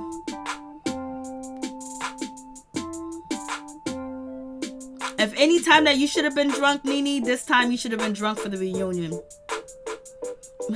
Miss Sugar Mama, you set the scene, Mary Jane. I mean, yo, that would have been crazy. I would have hit play, lit my cigarette. Come get this. What's up, Andy? Y'all think y'all coming for me? Y'all coming for the queen? You could never. I would have been acting up. I would have been acting up. I know, Miss Hollywood, I just said that. But thank you, Miss Hollywood. I appreciate that. Miss Hollywood, I like the song too. I like the song too. Shoes that. Thank you so much, Miss Hollywood. I appreciate that. Happy days. Wendy wants to use Nene and dump her ass. That's what she did. So she owes her something. She owe her a little bit. She owe her a little something. A little something. Yeah, Yovana talk Nene sure do on IG. Have Brit on the 1 and 2s. Have Brit on the 1 and 2s. Like, you ain't messing with my mama. My mama is my mama. Y'all be sure to look for Nene's big vein in her neck from yelling. I said what I said. Lord have mercy. Please like the video. Please like the video. So, yep, this whole weekend's been, talking about this crap. So Monday, it will be something new and something different. So we're going to see what's going to actually pop off. All right, guys, thank you so much for tuning in. I really do appreciate it from the bottom of my heart, my peeps, my peoples. Peep Squad is in the building, baby. We're going to the top, to the top, to the top, baby. We're going to bring others with us. So please become a part of Notification Squad. Peep Squad, hit that notification bell, baby. Know each and every time I drop a video and tell me what's on your mind. So hit that like button.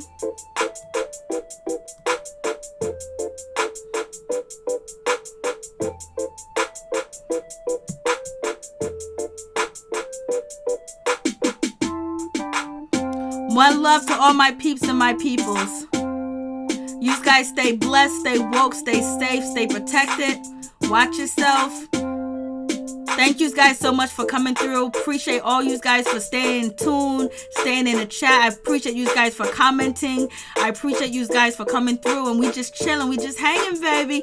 And I appreciate that everybody can have their own opinion and like whoever they want from the show, and you're not outcasted. You can say what you need to say about who you like and who you don't like, because I'm just team Peep Squad. I'm not team nobody on the show. But let me tell you, it would have been good if Nene would have came through as Monique. Let me tell you, she would have came through as Monique. This shit would have been crazy. So good night, peace, and blessings to all my peeps and my peoples. Rico the Brat, stay up and you will be feeling better soon. You'll be on top of the water, baby. And thank you guys for coming through. And I appreciate all the donation. Thank you so much, Libra. Thank you, Miss Sugar Mama. I really do appreciate it. And thank you guys. I really do appreciate it. One love and peace and blessings to your family, that they stay protected and all the good stuff. Because we need it, baby. We need it. Peace. Peep Squad, baby.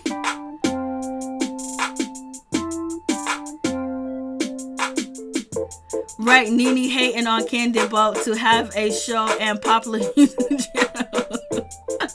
One love to y'all. Y'all be going in. Much love.